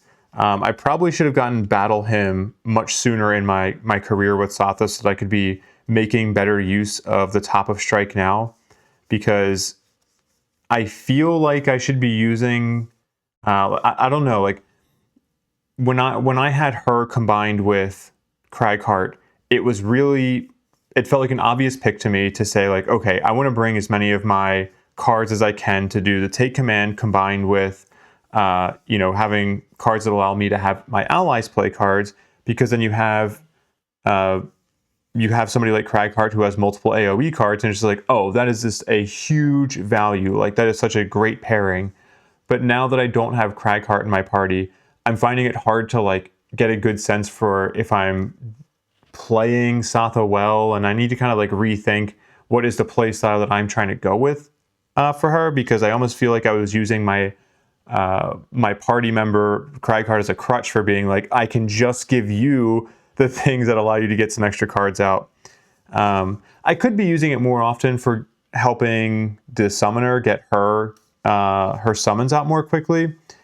It's a little not ideal because it's like you're not benefiting from like the +1 attack or +1 move, but it's still very effective and just it's great action economy where she doesn't have to spend like multiple turns getting that top action out to summon things, and then in that round 2 all of her summons are able to go, as opposed to like just the jellyfish, for instance. And actually, Satha's probably not going to be around by the time that we get an extra enhancement off on these wolves, but that could essentially result in an extra 6 damage in round 2.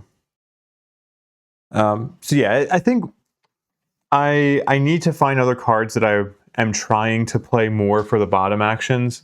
I think that's also another reason why I'm kind of wondering if I should have taken the other card at level 6. Just because, well, I mean, also that's just such a great top action. She just has a lot of like cards that I desperately want to be playing for their top actions, because the top actions are just so incredibly powerful. And the bottom actions are good, but it's like almost, there's so many cards where I'm like, I'd rather play the top action on almost all these cards. And that's especially tough for something like Raise, because I think Raise is supposed to be a great card for helping you try to set up for Strike now, just because of the timing of when that ally would get strength in. It does lead itself into being able to say like, okay, we're just going to have somebody get strengthened, and then next round we're going to have them do an attack, and we're also doing an attack. It's just every time I go into a scenario with the intention of trying to use Raise for the top action, or every time I go into like a room with the intention of using it, or a rest cycle or anything like that, I'm just like, oh, I just had this really cool thing that I want to do, but it requires me to go early with Satha to do this other top action, so I'm just going to use Raise for the bottom action. And it is a really powerful bottom action. Being able to do that move 3 and grant an ally within range 3 move 4, basically, if you have take command out, it is incredibly powerful. I just keep feeling like I'm underusing the top of Raise in order to help set up for other things. And like even going into it with that mindset, it's hard for me to actually force myself to do it. But maybe I shouldn't be forcing myself to do it. I don't know. Yeah, anyway, this is a long debrief. I think all this to say is just that like I want to reevaluate if there's a better way that I can be playing Satha, so that I can feel like, yes, I have been playing her really well without having an AoE party member in, that I can rely on to just give them all my attack actions and play an extra card action. So who knows, maybe I'll end up changing up what her hand looks like going into this last scenario with her, just to be able to try to force myself to do different things. But I'm finding that like this party that I have right now is not the best for the build that I have with Satha. If you go a certain build with the Berserker, holy shit, I could see them being such a fun pairing.